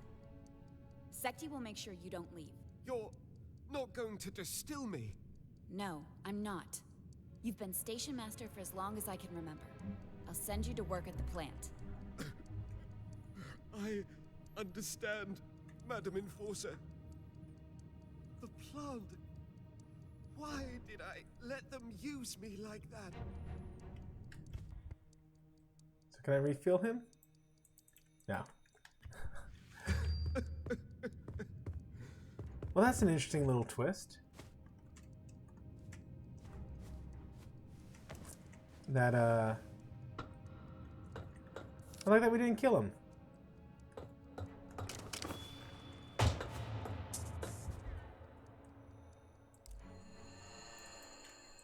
Let's see. Which way do I want this to be going?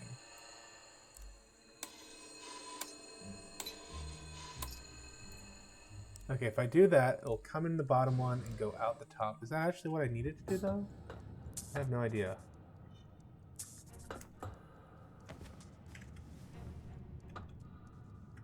I need it to go to train 1.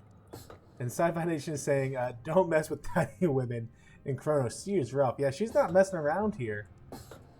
So I needed to go into this bottom tube, is what I'm seeing. So I think to make that happen, I need to get the diverter pointing that way, and this diverter. What am I doing here?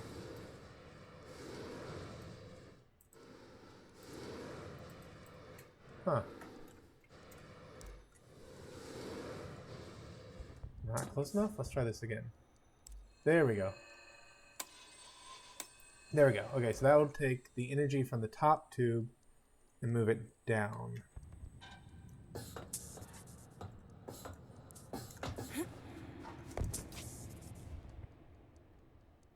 Which, let's see if I did this right.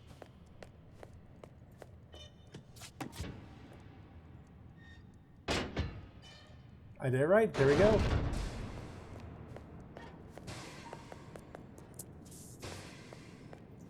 Let's talk to... Secti, There we go. confined Pax to his office. Make sure he doesn't leave. I'll arrange to have someone from the tower pick him up.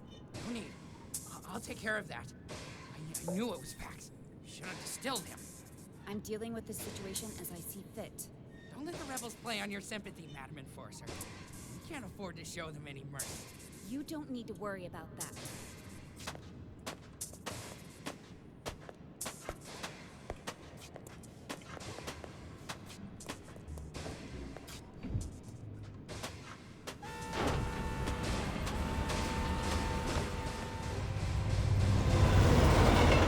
Huh.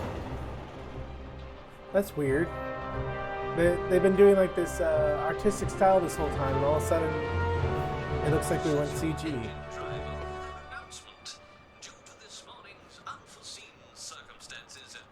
Okay, what do we got going on here? No, I don't want to sit there.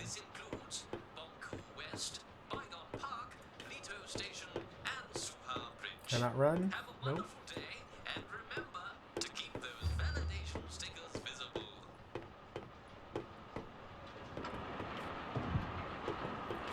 Okay. Good morning, Forgottlings. Please state your destination and the purpose of your journey.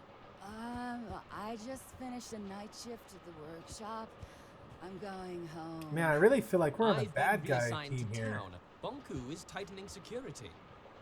Thank you. Keep up the good work. Sci-Fi Nation saying, go get your free energy now, or not. And Cronus saying, nothing is free. Good morning. This is the Enforcer. No need to be worried. I'm carrying out a routine inspection. Have you noticed any Forgottlings acting strange today? Strange? How so, Miss Enforcer? Suspicious. Oh no, Miss Enforcer. Nothing like that I mean, at all. The Jack, fact that we're going have you around and seen anything? interrogating these I haven't people seen just for sitting on a anything I call train. Suspicious at all. Thank you for your cooperation. That's a thing right there. I mean, at the same time, Hello there. we live in a nation where Ma'am. Relax. I'm just here to make sure everybody where we feels allow safe. illegal Have you search and noticed anything seizure out of the just for ordinary today? for illegal search and seizure What just a for good getting on a idea. plane. Especially I mean, after how those weird is that? horrible The fact that explosions this can you morning. imagine if every time Do you got know in the anything car, about those? you had to go through a Afraid metal not? detector and have all your stuff Scared me scanned? into my box, though. Feels so much The better idea that we that do you're that here. for a plane, it's Such an just, honor it blows to my meet you, mind man. that, It sure is. that we allow that much of our I'll have to tell civil Jack all liberties to about be this. infringed upon. Thank you. Have a safe trip. Let's see. John's saying all the demands to see identification sound a bit oppressive, right? I mean, that really makes me think maybe we're not the right team here. I love the fact that everyone is free gamed here. Like that's, I get the feeling I will be redoing this at some point and just absorbing random people.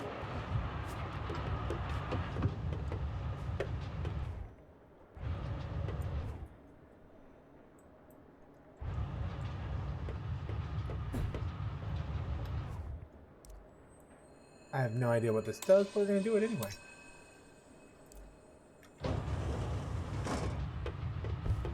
Oh, now I'm stuck in here. Neat.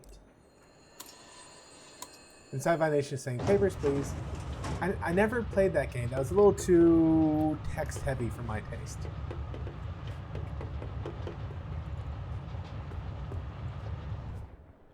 Oops, wrong button. Good day, Forgotton. Oh, Madam Enforcer, is something the matter? I'm investigating a rebel attack. Oh, that sounds serious. Curtis is saying that Ding And it Dong is would hilarious. explain why the train Ding was Dong? delayed. Okay, so we got two options. We can either ask this, we can either be nice and ask him please open up, or we can be bossy and ask him to open up. But no matter what, this trunk will be opening up for us, apparently. And not just opening up emotionally, I imagine, but opening up quite literally. And then Cronus is saying, papers, are you into socialism at Sci-Fi Nation? Okay, so are we going to be nice? Or are we going to be draconian? And I kind of wonder, this would have been a fun thing. I don't know. I kind of wonder if the choices we've made up to now are what caused us to spare Pax. Like, I wonder if we hadn't helped out, the teddy bear, if we hadn't spared the rebel at the beginning of the game, if we would now be draining him, or if the fact that we've already made these choices is leading us toward a specific outcome. That'd be great game design if that's the case. And we're going to try to be nice here.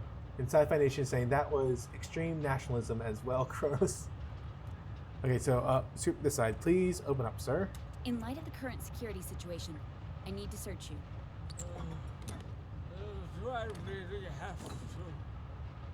Oh, well, I guess I've got nothing to hide. Are those crystals? Have I done something wrong? No, it's just... I don't see them very often. These Forgottlings were my closest friends before they crystallized. Our human accidentally lost us at the train station. Take a closer look, if you'd like. Most of my friends... That's such a weird sentence. crystallized now. Here, take a look inside me. Get in close. Feels like we've been here forever. We arrived before you and Master Ronku. You must be on the list for the Ether Bridge then. Aren't you excited about going back soon? Oh, I'll be joining my friends soon enough. But I'm not going on that Ether Bridge. So this is a bit of an info dump here. It seems that if a Forgotten who stays in this area too long crystallizes, which don't know what that means yet. So he says he's not going to take the Ether Bridge back to, I'm assuming, reality. And we can either ask him, why not, or what? And then Kronos is saying, is that a thing? Is extreme nationalism a thing?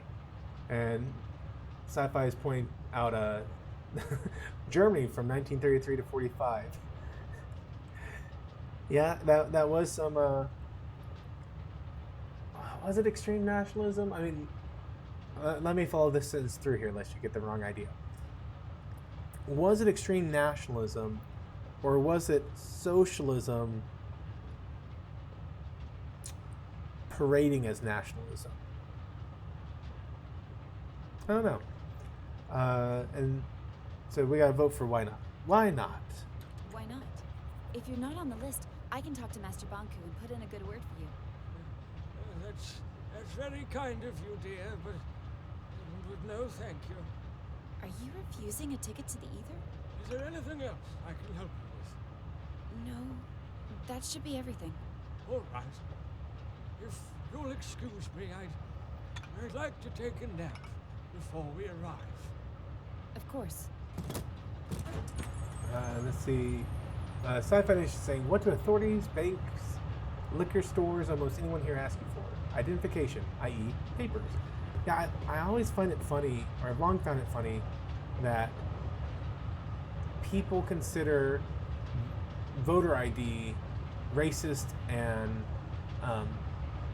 like oh, there's no way excuse me, there's no way a black person could possibly expect to have a driver's license, and it's usually that's how they usually frame it, which just seems incredibly racist to me. Like, you really think so little of black people that you think they couldn't get a driver's license? That's so insulting. Do I know you? Or Hispanic for that matter.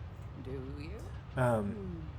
But it is interesting that I'm afraid I haven't. I'd love to we stay in consider chat, it but I should really oppressive carry and on with my racist search. to ask for voter ID, course. but at the same time expect it Good to for see you, jury Anna. duty, basic purchasing most of the time, a lot of the time. Just there's so many things that we do on a governmental level expect people to have ID for, but for some reason voting, that's the line. That's the line you can't cross. It's always struck me as like a really weird hypocrisy, basically. thought I... No, I didn't open this one up. Let's do that now.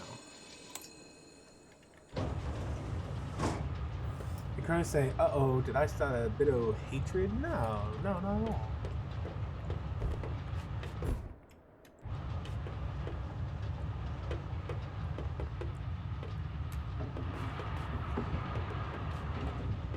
Pardon me. Hey, Forgotton! Stop it right there!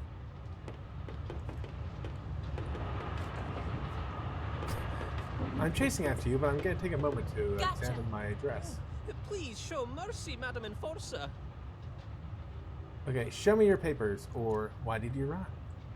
Yeah, why did you run, buddy? I mean, I'm not doing that thorough search. I'm being kind of lazy about it, to be honest. Like, half these people haven't had any sort of blue check mark on them. So, I mean, why would I care about this one random quill that doesn't seem chatted? And Cronus is saying, I hate jury duty. Oh my goodness, I do too. I really do. I mean, I hate the reality of jury duty. The fact that we do have a legal system where we get to be judged by a jury of our peers is an amazing thing. But the way it's handled is just so dumb. I mean, there's so many areas in government where it's like, you guys, this isn't even catching up with like modern technology. This is catching up with like 1990s technology, and we're not making use of it for some reason. Okay, we got a vote for show me your papers, and a vote for why did you run. Sci-Fi Nation, it looks like you get to be the tiebreaker. Are we going to ask him why he ran, or are we going to demand that he show us his papers? And Sci-Fi Nation is saying showing an ID to vote is required here in Michigan, and is a good first step to stop so-called voter fraud. I'm more worried about gerrymandering. And yeah, I mean, our system of first past the post is just horribly susceptible to gerrymandering. I would love to see a change to our voting system where, like, you got to pick your five top people. If your top pick didn't win, your vote trickled down the line. And so you could have, like, okay, well, you know, if I can't get a Daryl Castle or Ted Cruz or this guy, then okay, fine, in the end, I'll vote Trump or something like that. But a system like that encourages multi-party systems. And Sci-Fi Nation is saying, why did you run? Why did you try to escape? Oh, you know, all the brouhaha today. I wasn't sure what to expect. The rebels are everywhere, it seems. Very true. And you're not one of them, I take it. Not at all. See, my pre-approved ticket to the Ether Bridge. What? We haven't even printed those yet. Wait. You made it yourself. I most certainly did not. Yes, you did. You're a quill. You can make any document you want. Clever. You're a forger. That's right. You're right. I'm just a forger. Just a forger. That's a serious offense. Not as serious as being a rebel, I take it? I may have sold a few homemade Ether Bridge tickets, but I was merely trying to bring some hope to the Forgottlings who have none. I should distill you on the spot, but I don't have time for small fish. I'm a quill. Okay, are we gonna warn the totally not a rebel, or are we gonna march him down to the plant? I mean, come on! How can she be missing the the phrasing of those sentences? Yes, a forger. I am just a forger. And let's see, Sci-Fi Nation saying ranked vote choice voting. I agree. It's interesting. I talked to a friend once who wanted to go into politics a while back, and they were adamantly against ranked voting because they didn't want a multi-party system. They felt like nothing would be accomplished in a multi-party system. And I said, what's being accomplished in a two-party system? We're still in a deadlock. It's not like we can be any worse than we already are. And the Cronus is saying, is that Bob Feather talking in a Scottish accent? Yes. Yes, I think he was. And Cronus saying, this is 90s tech? Oh, no. I mean, like, for the jury duty stuff. Like, you get called to do a jury duty, you get told a date, you get down there and wait for 6 hours, and then they tell you, oh, by the way, we're not going to need you today. And let's see, Sci-Fi Nation is saying plant, And Kronos and John are saying warning. Okay, we're gonna go with warning. You're lucky I'm in such a hurry. Consider this a warning. Next offense, and it's straight to the plant. Yes, Madam Enforcer. Thank you, Madam Enforcer. I'm turning my life around this very instant.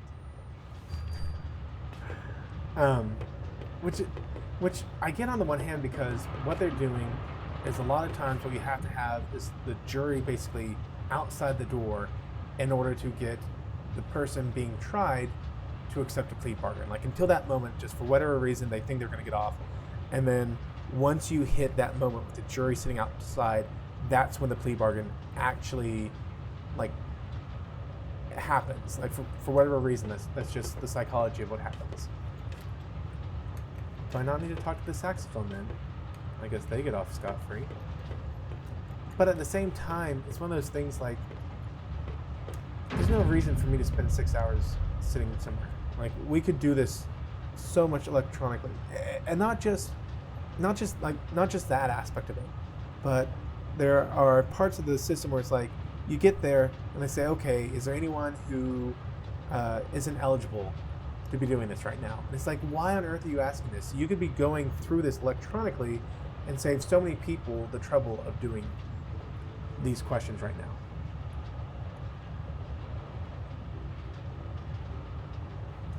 Sci-Fi is saying it's Craig Guy from old Late Late Show. He has a comedy special. Craig Ferguson. Craig Ferguson. I know the name, but I'm blanking on the face. You can't let you break the brakes. We're gonna crash.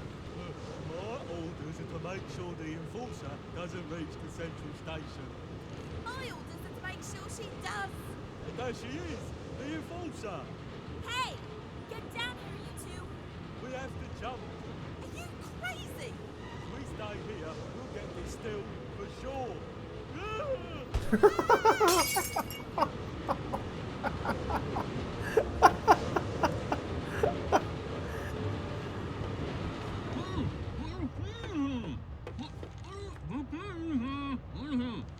A dense bowling ball. I love it.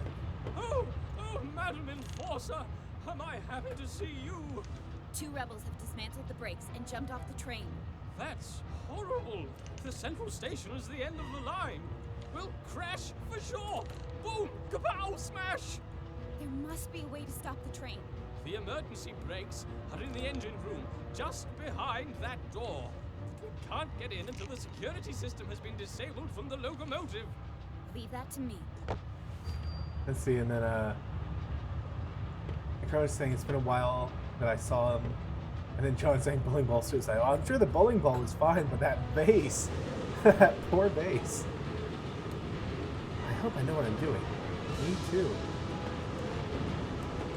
Okay, I can't jump up here.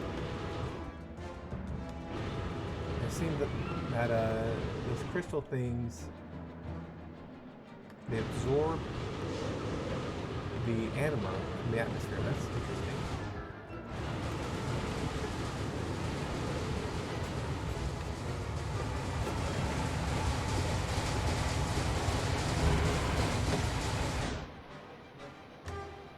Let's see.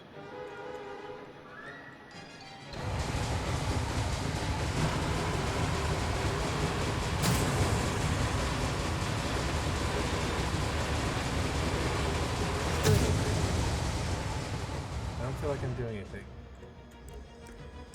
I wonder if there's a time limit. And Coach saying I miss bowling. Really? Has it been a while since you've been able to go bowling then?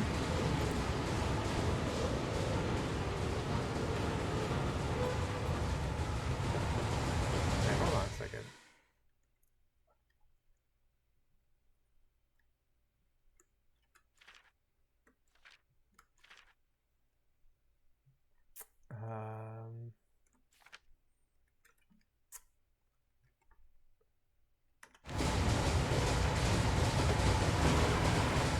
Okay, surely I'm missing something. Oh, like this big button.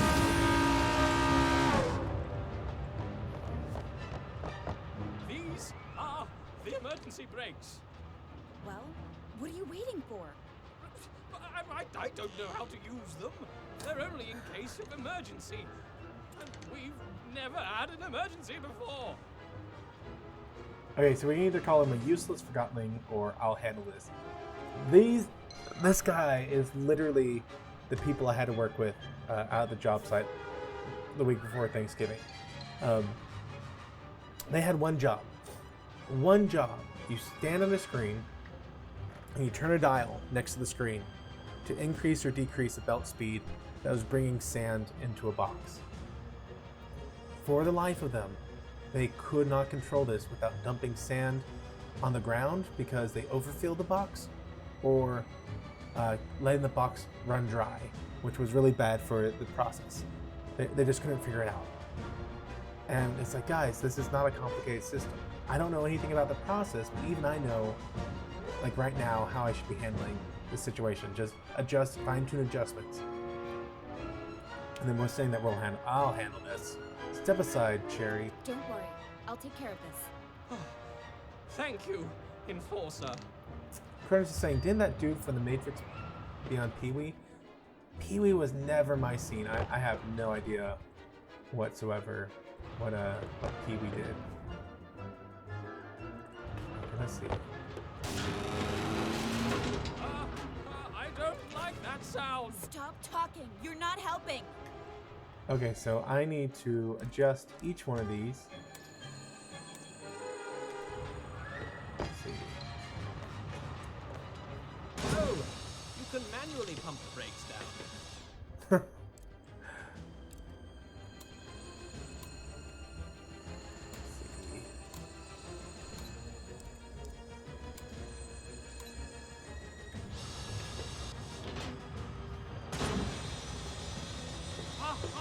I remember.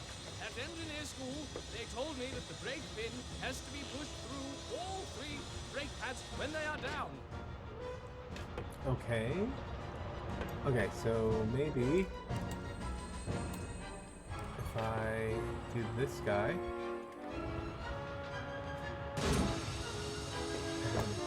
Cool. Nope. Huh. Huh.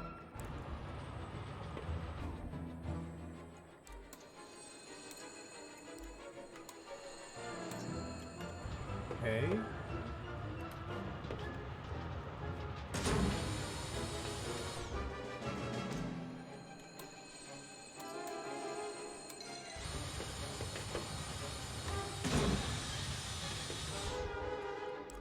Let's do the last one. I hope I'm moving fast enough here. Yes! Pump it, Enforcer! It's not gonna work. Darn it. Like, there's a clear order to how I should be doing this, and I'm not getting it. This first one, it seems like it has a pretty short...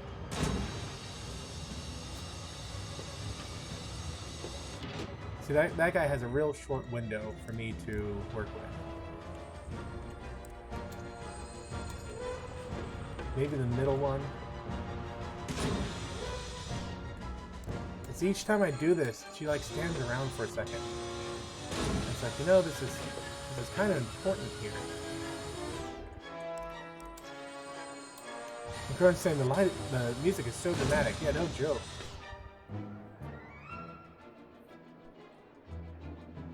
Okay, I'm missing something.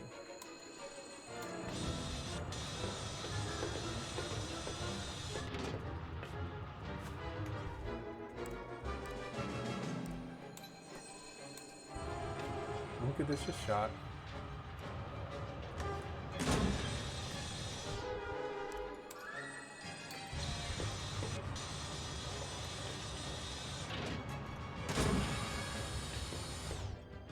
Maybe I'm not hitting it quick enough.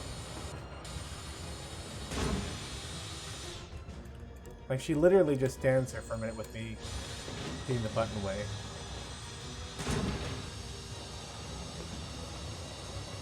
Is there an order? Nope, there's no order.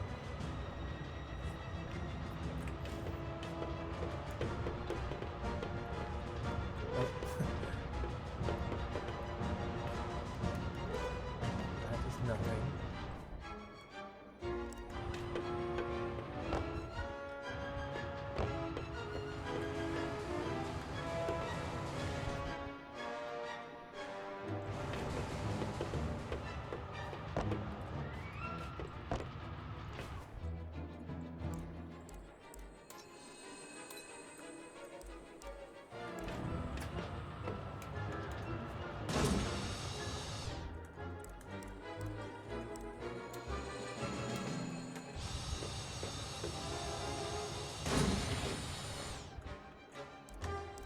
feel like Jane from Firefly. You know, be real good right about now, Mel. A second pair of hands.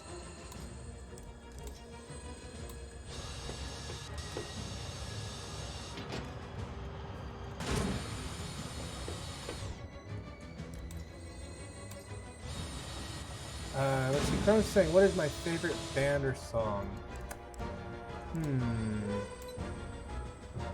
My favorite... I didn't mean to steal that.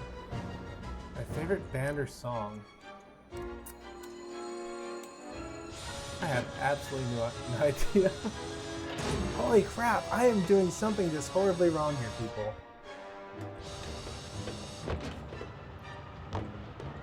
That really annoys me.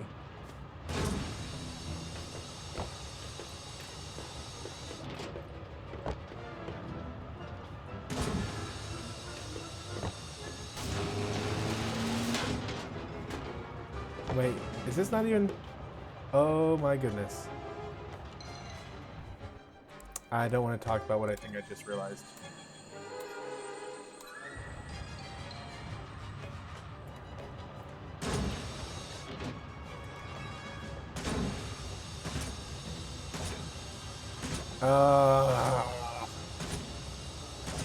Okay. We never talked about how long it took me to figure this out. Deal, guys?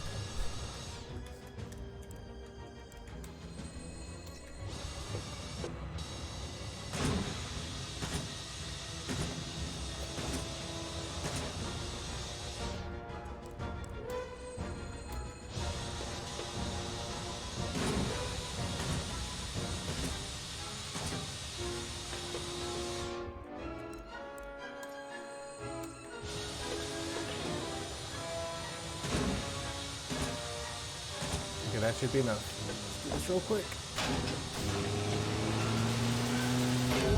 There we go. Oh, of course, I'm so close to unsubbing. My favorite band. I have an extremely eclectic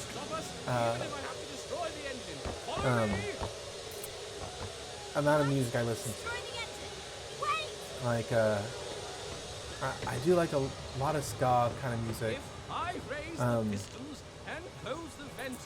Right now, obviously, I'm listening to a bunch of Christmas music. I have kids, so the #1 Christmas music I'm listening to right now is Alvin and the Chipmunks. Beyond that, the stuff I personally listen to is like, I really like Irish pub rock.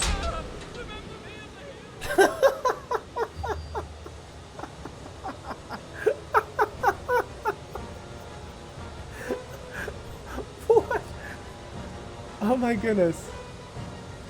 I did not expect the chair to scream that as he left.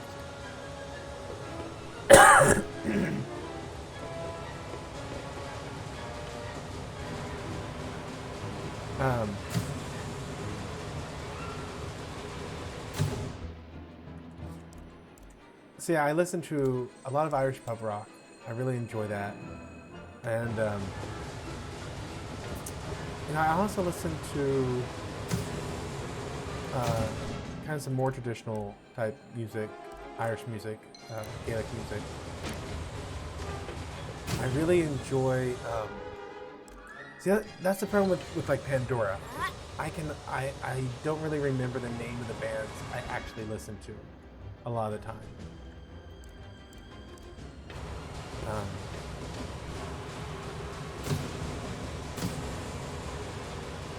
Was it the High Kings?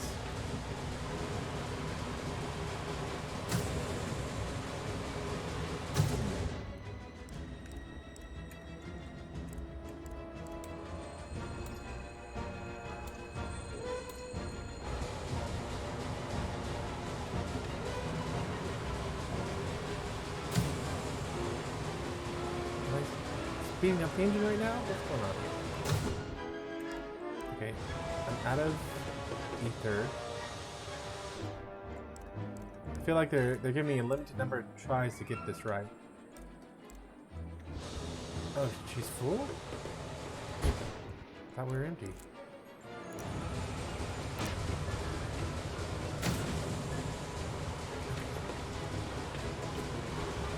Load it in.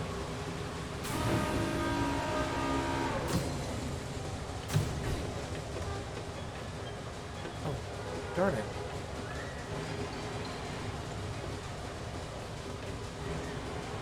See, Life with Matthew, the Rumjacks are a good Irish pub band. The vids are on YouTube. And if that thing, must be they got sun. Oh, come on, me.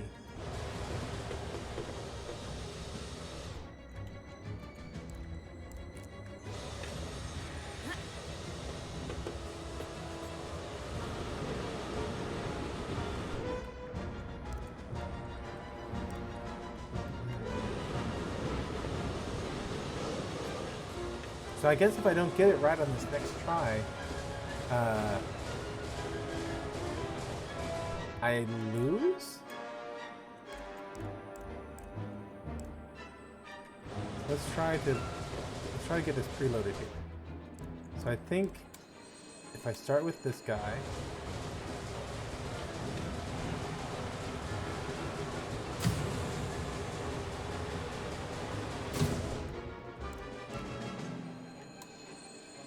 switch to that guy. Nope. Nope. Just getting a whole lot of nothing going on.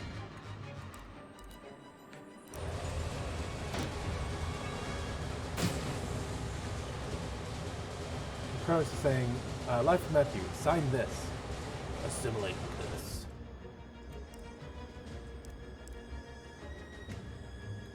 Well, hope this works.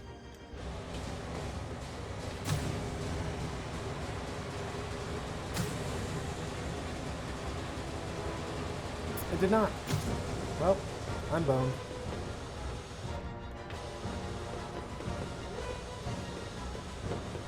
Should have drained that chair guy of his arcana.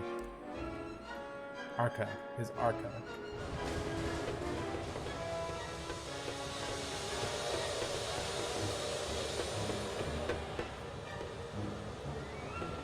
So I really gotta find, I have to find someone to drain them. I'm trapped. They won't let me. Huh. Huh. I am not certain what we should be doing right now then.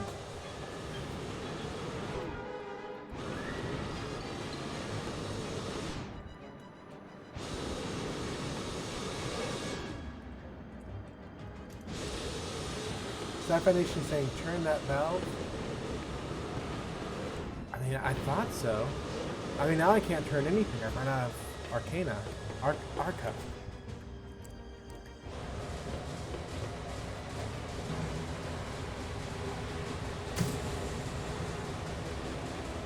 Like, I feel like this should have done something.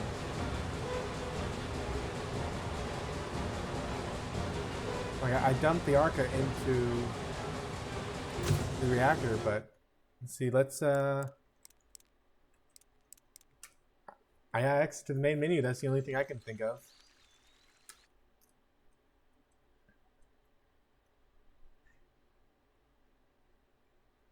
Full canister and train cap. See, that's what I thought too, but If I raise the pistons and close the vent hood, try this again. I have to remove the retaining pins from the outside. I will earn my ticket to the ether. Wait here. I love this line so much.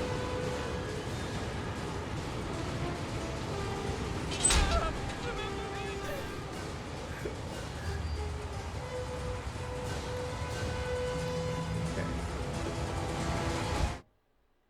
Let's see. Having locked the emergency brakes without effect, the conductor sacrificed his life in an attempt to stop the train and save the passengers. The train is still running, and I must find a way to destroy the engine. As the conductor put it, his heroic sacrifice will not be forgotten, no matter how futile.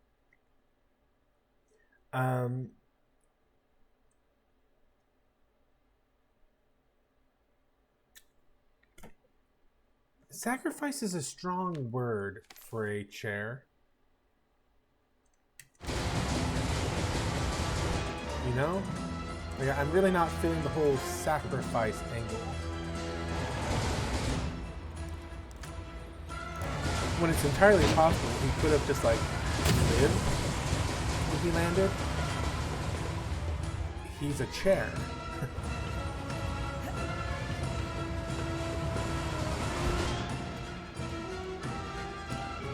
Okay.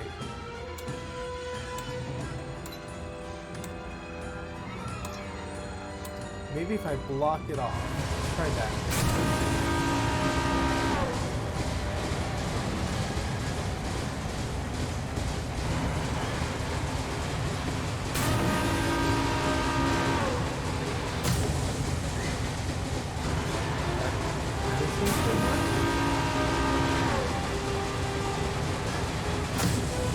Okay. Let's try this. Whoops.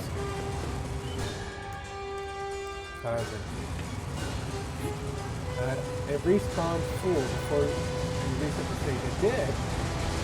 I completely missed that.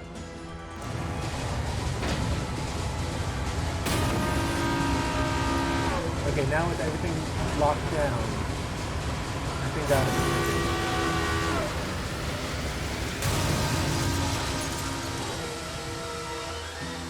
Oh yeah, I'm totally okay.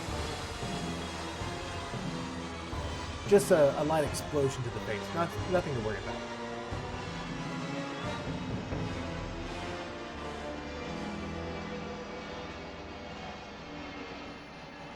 In terms of favorite ska band, kind of going back to the band conversation a little bit, I think one of my favorite bands was Inspector!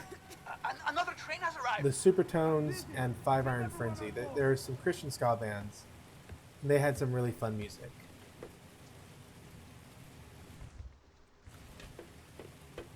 Whoa, the Enforcer! Yeah, You it's stopped me. the runaway train! Stop shouting and focus. Apologies, Madam Enforcer. Deputy Amp, at your service. Full horn that Order. shouts. We've all heard the story. Okay, so we can ask him what the situation is, or where is the rebel train? Yeah, those are both great questions. In fact, if we came into a train station, I mean, I only see the one train line here. Where's the train that we should have just run into?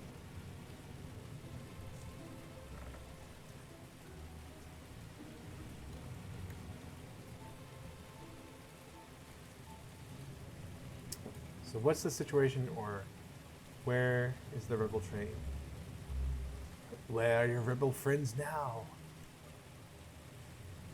Cronus is saying, runaway train, never coming back. Yeah, it certainly might not.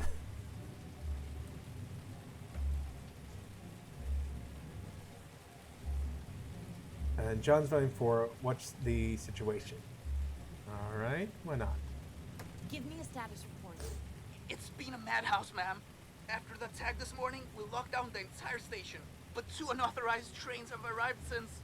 A train full of suspected rebels, and now yours. Where's the rebel train? It's downstairs on track 4. Chief Inspector Magnum is searching it for evidence. I'll go speak with him.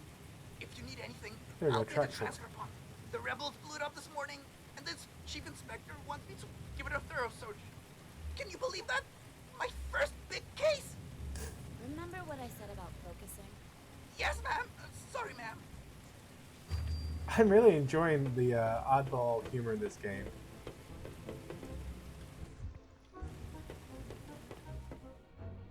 Okay, so I think we actually have 2 options right now. We just got the info about the pump station, or we can go down to track 4 and see if we can't find out some more information about that. Please, shut up. Take the photo. We don't have all day. Yes, Chief Inspector. At once. The crime scene is temporary. It won't last long in the field if you don't move quickly. Yes, sir. I need to document every last scrap of evidence. Get to work. Yes, So sir. if y'all have File an document. opinion about where I go from here, if I head for the train, or if I head for the pump station, I don't know if it actually will give us an option, but if it gives us an option, let me know which one you'd like me to be headed for. So speaking of music... Rebel Grinder. Sir. I just need to finish over here.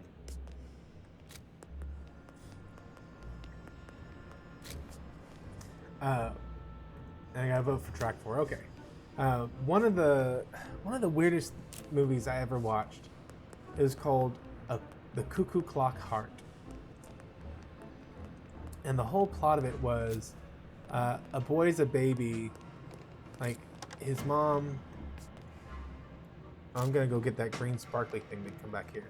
His mom was like a witch or something, and he ended up having a frozen heart, and so someone had to perform surgery, and they took out his heart, and they put a cuckoo clock in its place. I just need to take a photo. Don't talk back. Yes, sir. I mean, no, sir. And I know. Sorry. that's the premise. It's all like a claymation kind of animation. Yeah, a cuckoo clock. And so he had to wind it up, and so the whole thing was he could never fall in love, because if he fell in love, it would cause his heart to be too tight or something, and he'd die. Was the basic premise of the movie. And the reason this relates to music is because the movie was basically only made to go with a soundtrack that someone made a CD and then just took the movie and took the songs and like said, okay, here's the movie now. Just we're gonna make up events so that whatever's going on in the song somehow happens on the movie, and it is as weird as it sounds. So our options are what's the status or yes, I'm here.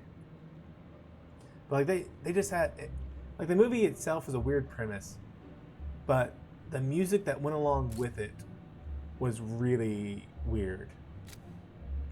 And yeah, Sci-Fi Nation, that sounds like something Stanley Kubrick would have made. Yeah, it does, and it is basically just as weird.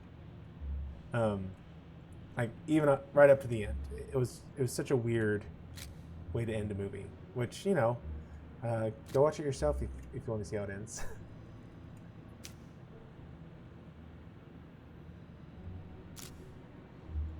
Hey, let's get the status here. Give me a status report, Chief Inspector Magnum. You called me Magnum? The Enforcer's here and she knows my name. And I'm in a hurry, Inspector. I need to know. So, how many rebels have you just killed today? Inspector, we don't... Bet you took down a few of them, didn't you? Business as usual, huh? Can I try that grim glove of yours? The Arca is not a toy. Exactly. It's a weapon. Your weapon. The legendary Arca. How many Forgottlings have felt the rage of the Enforcer through that? Okay. We can either insist he gives us the status report, or we can be all cool. Too many to count. I've seen things you can only imagine.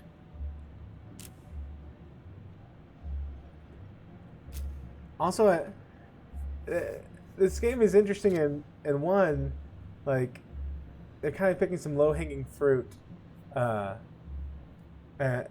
Life with Matthew, there's a deer that is making fun of you. Or that is a deer that's making fun of you? Where? They're doing the low-hanging fruit on some of these people. Like, we saw some shovels and jackhammers, and they were being the construction workers. And then, like, they choose random absurd things. Like, okay, obviously the camera's the crime scene photographer, but then, like, the teddy bear that was the site foreman, and the lamp that was whatever her job was, the administrator or protector. Stats report, too many. And Kronos, you're the tiebreaker. Are we going to say stats report or too many to count? He's saying that's an evil thing. What's an evil thing, Kronos? I'll give Kronos just a second here to respond if he wants too many or stats report. I know I'm messing up your Angry Bird game, but if he doesn't respond real quick, we'll use my handy dandy quarter. And we'll make heads, too many, and oh, never mind, there we go, Kronos, too many to count.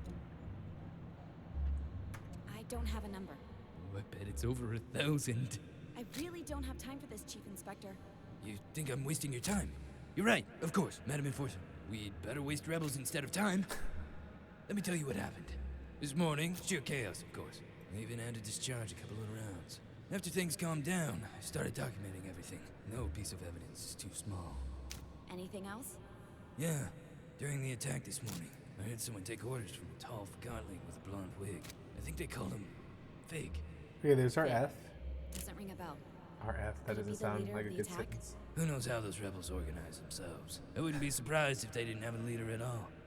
At least we have a name to go on. Good work, Chief Inspector. And I've got a surprise for you. A surprise? Really? I personally arrested one of them. Yes, it wasn't easy, but I caught a rebel. You're sure it's a rebel? I can smell it. I need to question him. Oh gosh, I'm really hoping that this is not a rebel at all. Although, the case would be stronger if we had some evidence against him. You caught the rebel near the transfer pump, right? I'll take a look there myself. It's an honor working with you, madam. I'll be back if I find anything. And Sci-Fi's Nation saying, is that a gun with no pocket or is it just Happy's here? He does seem extremely happy to see her right now. I picked up a memento a second ago. Oh, it was a forged badge. That's what it was.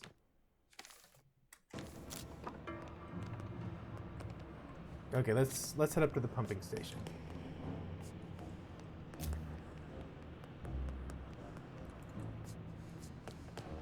Is that a pirate red box? No, gas pump.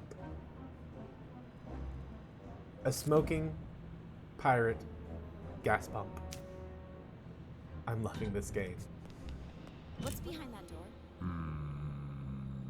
I'm the enforcer. Step aside. Right. What's behind that door? Okay, same thing. I'm the enforcer. Step aside. And John is saying, right. Or hold on, back up a little bit. Cronus is saying it's just getting weird out here, and John's saying it would be amusing if the gun turned out to be a rebel. And explore that train, says Sci-Fi. Do I skip it? Okay, are we gonna waste this guy so we can see behind the door, or will I try to find a more peaceful solution? I thought I did explore it. Did I miss? No, I don't want to talk to him. At the transfer pump. Nothing yet.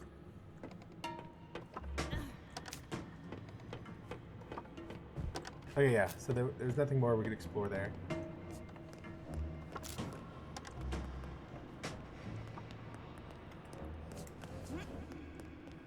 Let's go find us. I can only tell you what I've already told you. The station is on lockdown. You don't understand. I have to get on the train. No trains today. I shouldn't just leave. Huh. I guess I'm not going the right way to the pump station.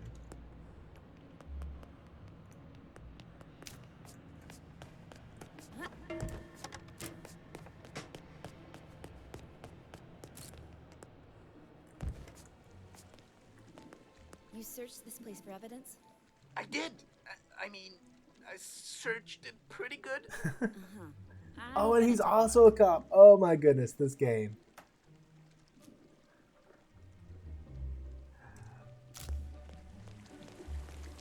All we need now is a billy club wearing a police officer hat, and my day will be quite complete.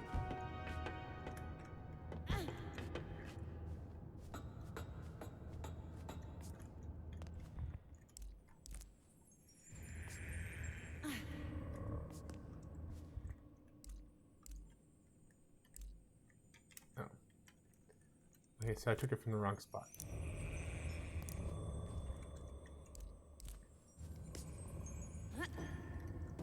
Let's see here. So this will open a bridge for me, I guess? Move the ladder. Sure, why not?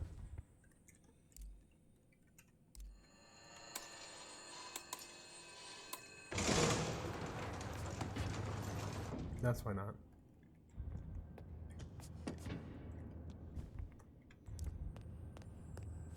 See, and the switch doesn't work.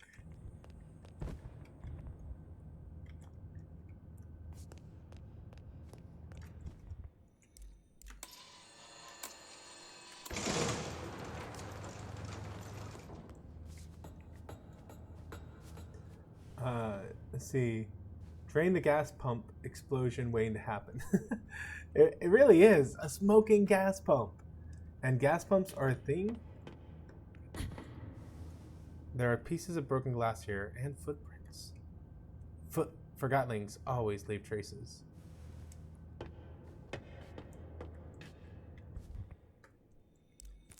Only the Sith deal in absolutes.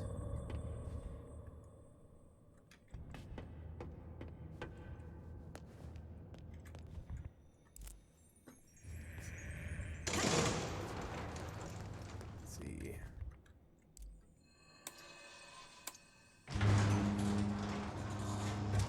All right. Can I not go through? There we go. That was weird. It was kind of sticking on me for a second.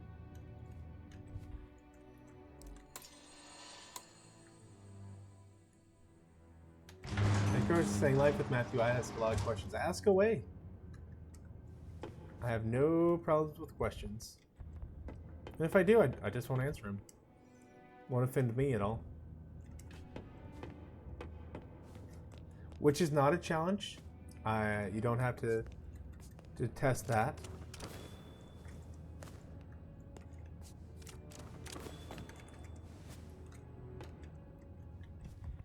Let's see.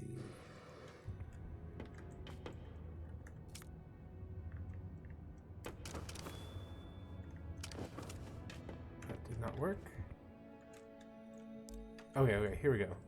If I get onto the lift.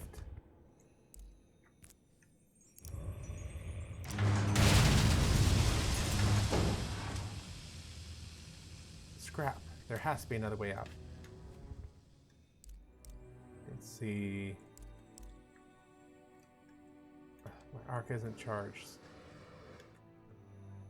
So can I take this? Yeah, I can, but it seems a little counterproductive.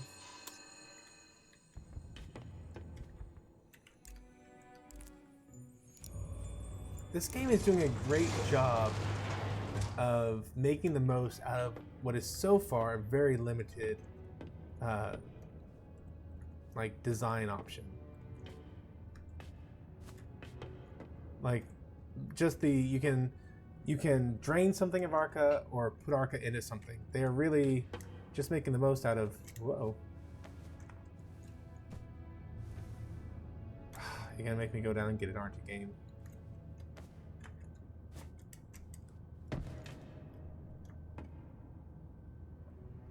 It's a wig. How did it get here?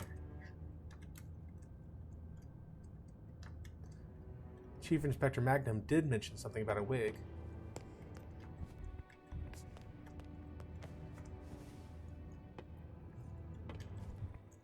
So yeah, I imagine that as the game continues, they will be adding more elements into it. But I really like just how they are using this one simple mechanic and really flexing its muscles with it.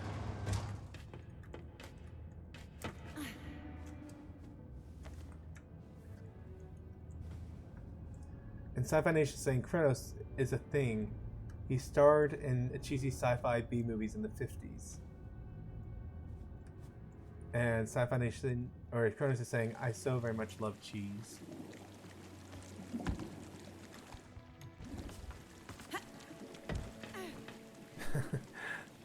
That wasn't my best dismount.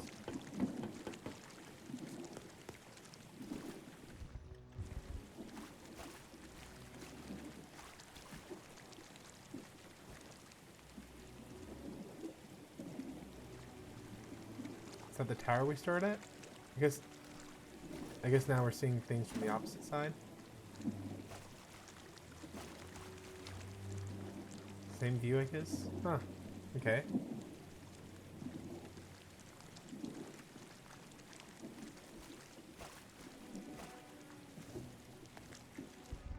Is there even any point to me coming over here? Oh, I'm just on the outside of the... I see. I see. The door shut behind us, so we were looking for another way out. That's what it was.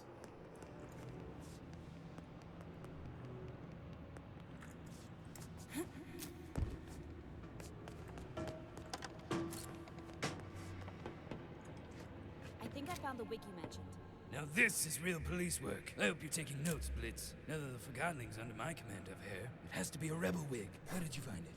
In the ventilation system by the transfer pump. Did Amp overlook this?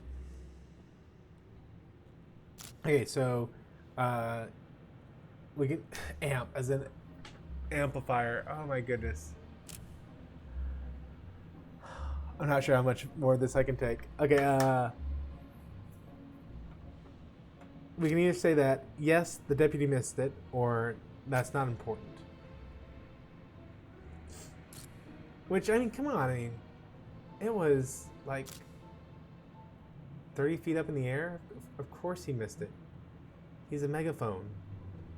He's like 6 inches tall. How big is that gun? How big is Anne? What if Anne's just like a porcelain doll?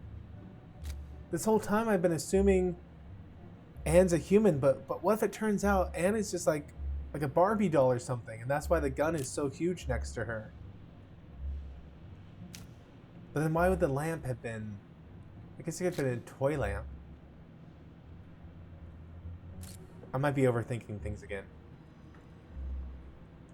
Okay, Sci-Fi and John have given different options. So Kronos, you get to be the tiebreaker again. Are we going to say that the deputy missed it, or that it's not important? If you don't respond in, just a few seconds here, and I do try to keep the latency pretty low so that we get to talk more in real time.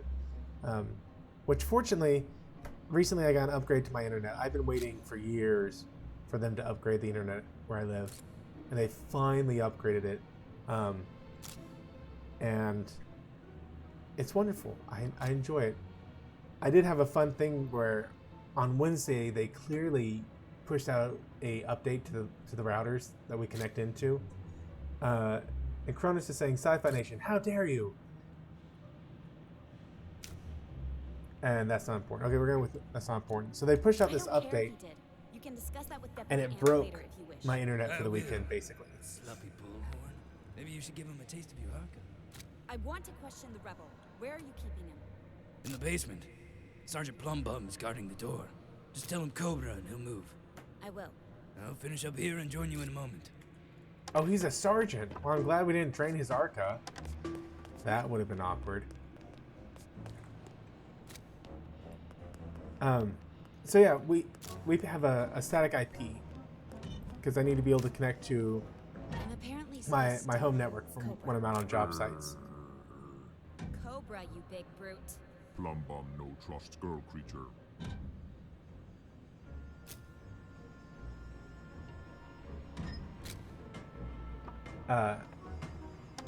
Problem? Your gas station here refuses to So move. the static IP, it just won't work. She's the enforcer, you obese brick. Move!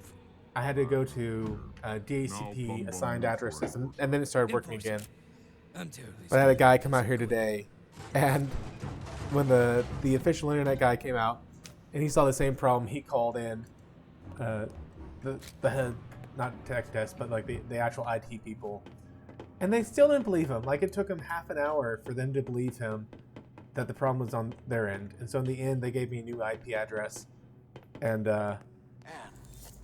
when I heard about the runaway train, I feared the worst. and they're claiming that nothing was wrong. But so yeah, they pushed out an update on Wednesday night before Thanksgiving. Someone made a dumb choice. Admired your ability to do so. Chief Inspector Magnum caught a rebel. I'm on my way to interrogate him. Splendid. We need all the information we can get. I'll do my best, Master. Use any means necessary to make him talk. I understand. Our options are I understand or any means. And John is saying toxic gas pump. Yeah, with his eye patch and his manly ways, so toxic. Actually, gas is under certain circumstances toxic. So yeah, he literally might be a toxic gas pump. And Cronus is saying, John DeMarco, human gas is a thing. So yeah, I'm assuming that when they pushed out an update on Wednesday, I think they were redoing some VLANs, would be my guess. So yeah, I'm in IT, by the way. I don't know if I mentioned this. But in my former life, I did a bunch of IT, Cisco-y type things. And then I changed careers. A buddy of mine, he found out I had an IT background, but I liked more hands-on electronic stuff. And so I know kind of the backgrounds of how the internet in general works in the area I live, which, hey, I mean, if you do anything from the East Coast to the West Coast, your internet goes straight past my house, which is pretty cool. In fact, we have a Facebook data center not too far away from where I live. We got votes for any means, because, yeah, come on, Master, whatever your name is, I've already forgotten. That's kind of weird. Any means, Master? Any means. Do I make myself clear? Yes, Master. Good. I'll leave you to it. We are so on the wrong team in this game.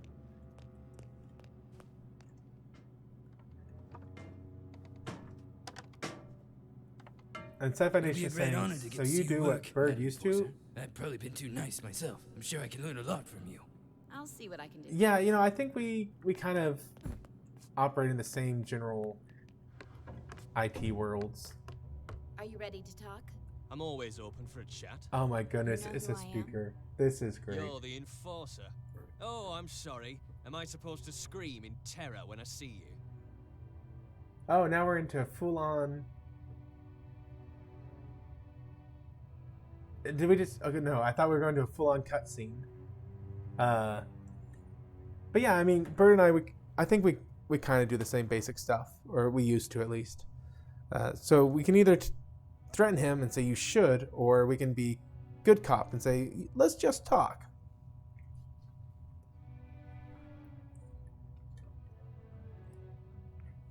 And Crone's saying let's just talk. Yeah, let's be nice here. We'll be kind. No need to be scared. I just want to have a conversation about the rebels. I know many of you Forgottlings aren't that fond of me. Your reputation as a soul snatcher precedes you, enforcer. Why are you acting this way? You've got to be kidding. Why should I tell you? You've polluted our home with the plant. You control how we live with validations. You act like you own us. Okay, so either I'm done being polite, or why are you doing this? Which, this guy's accent, Irish? Or north of the north side of England. And John's saying you should just talk. Sci-Fi's saying you should just, or you should. And Cronus is saying let's just talk. So you guys. Oh wait, that was the last one. I'm sorry. I just hadn't read it yet. So Sci-Fi Nation is saying we should respond with, why are you doing this? So our options are, why are you doing this? Or, I'm done being polite.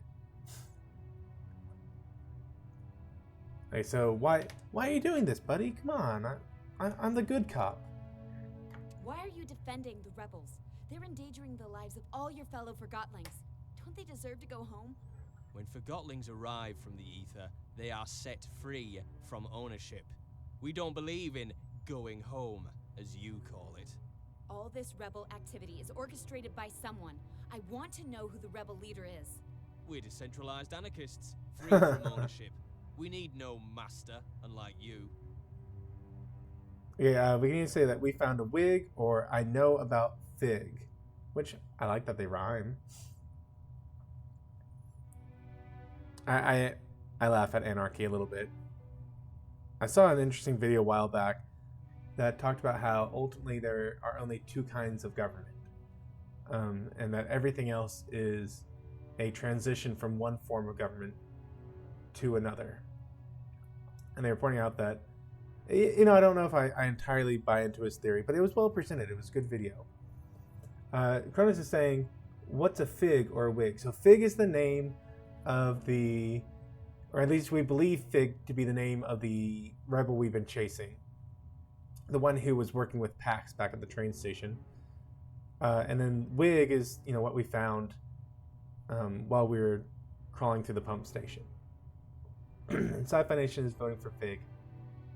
So in this video, they presented, and Cronus is SOA being, they're talking about how anarchy really only destabilizes the government it's in, and until it is replaced with something else. And the people most capable of replacing with something are those who were previously anarchists, which, you know, that's an interesting theory, interesting look on how history has gone down. Okay, so we're gonna say I know about Fig. I know about Kaiser Sosuke. You have a leader, and I'm also sure I know his name. Do tell. His name is Fig. Fine. You have a name. So what? We also found a wig, or this leads nowhere. Okay, well, I'm glad that we didn't just drain the gas station. Because I think unless we had done both these things, we would have had no ability to have a good outcome to this situation. And Sci-Fi Nation saying, I bet it's her boss, the leader. Spoiler alert. Just kidding. No, I think that he is so the emperor in this game. We are serving the dark side. We are one of the Imperial stormtroopers, it seems like. And here we got the plucky rebellion that we're trying to quell. I really feel like I'm on the wrong side of the interrogation table in this game. Okay, yeah, we're gonna tell him about the wig. Oh, I have more than just a name. We searched the transfer pump's ventilation system. That's how your fellow rebels escaped. And do you know what we found? Oh, I'm crystallizing with anticipation. A wig. I see. You've got a wig and a fig. And you think that's big?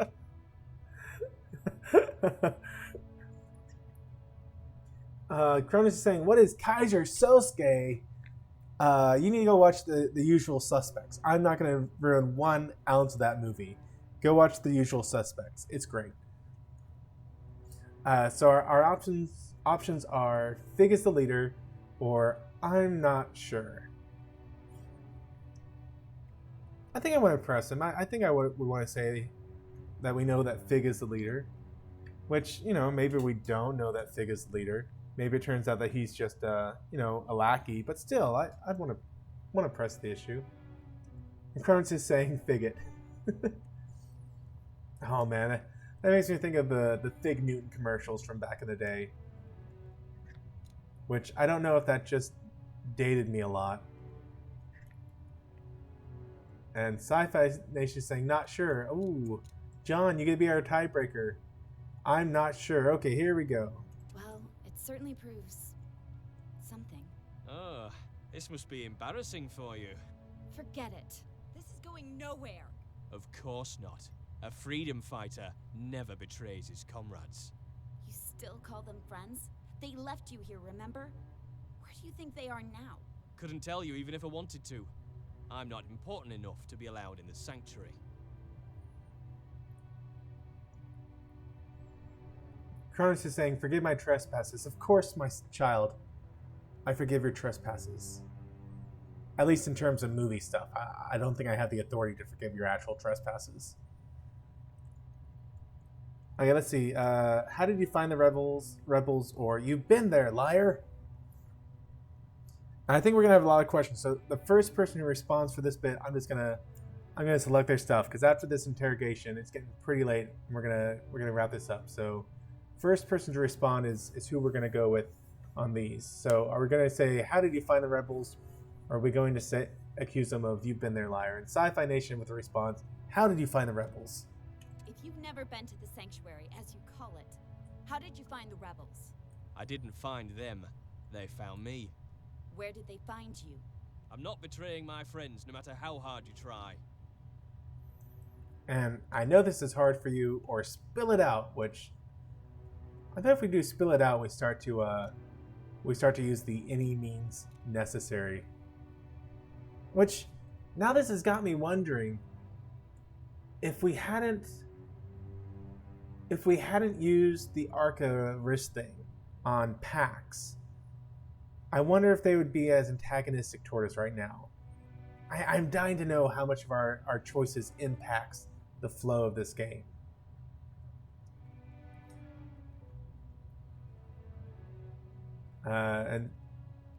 And oh, Sci-Fi Nation, you just barely got beat out by John, so we're gonna go with this is hard. I know this is hard for you.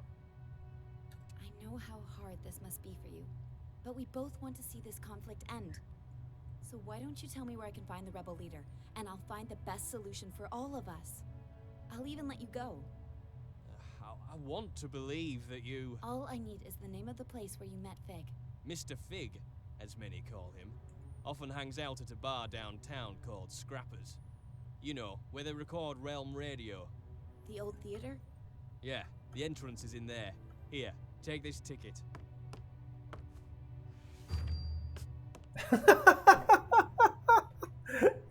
Okay, are we going to thank him for cooperating or gotcha, traitor? And Kronos is saying, now it's getting weird.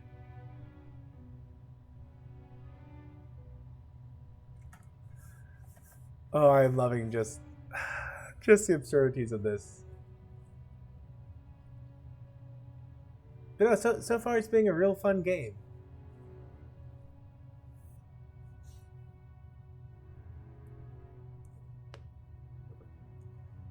And Sci-Fi Nation, we're going with gotcha. Here we go. Got you. I knew you'd turn on your friends. What? Master Banku and I can finally end this destructive rebellion. I'll be sure to mention your name when I catch Fig so he knows who ratted him out. You mean, horrible human. Sticks and stones. Chief Inspector Magnum will escort you to the plant for a lifetime of hard labor. Now I have to go. Enjoy it while it lasts.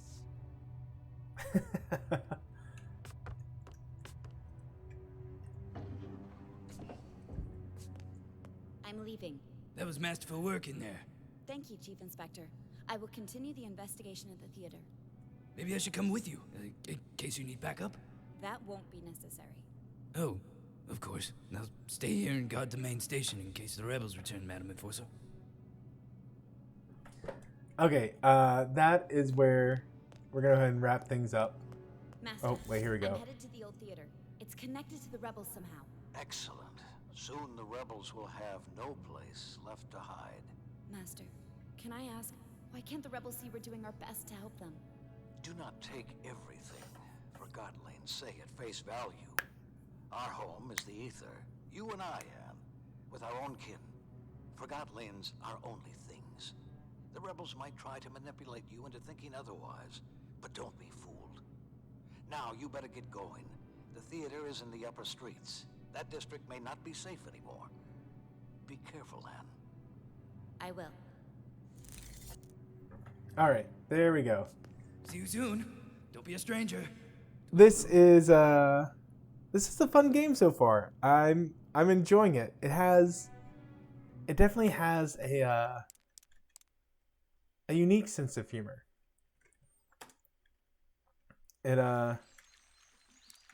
I think it realizes what it's doing. That they are aware that they're going with kind of some absurd stuff and really leaning into that, and I like that. So guys, I will wrap it up here. Thank you so much for hanging out with me, even though at least in my time we're right up against midnight. But I had a lot of fun streaming, and thanks for being patient between games. I know it's been a while since the last stream I did. So guys, thanks so much, and we'll catch y'all later. And Kronos is saying it's getting weird now, and Sci-Fi Nation is saying great stream as always, bud. Live long and I'll pack everyone. Later, guys. You have a good night.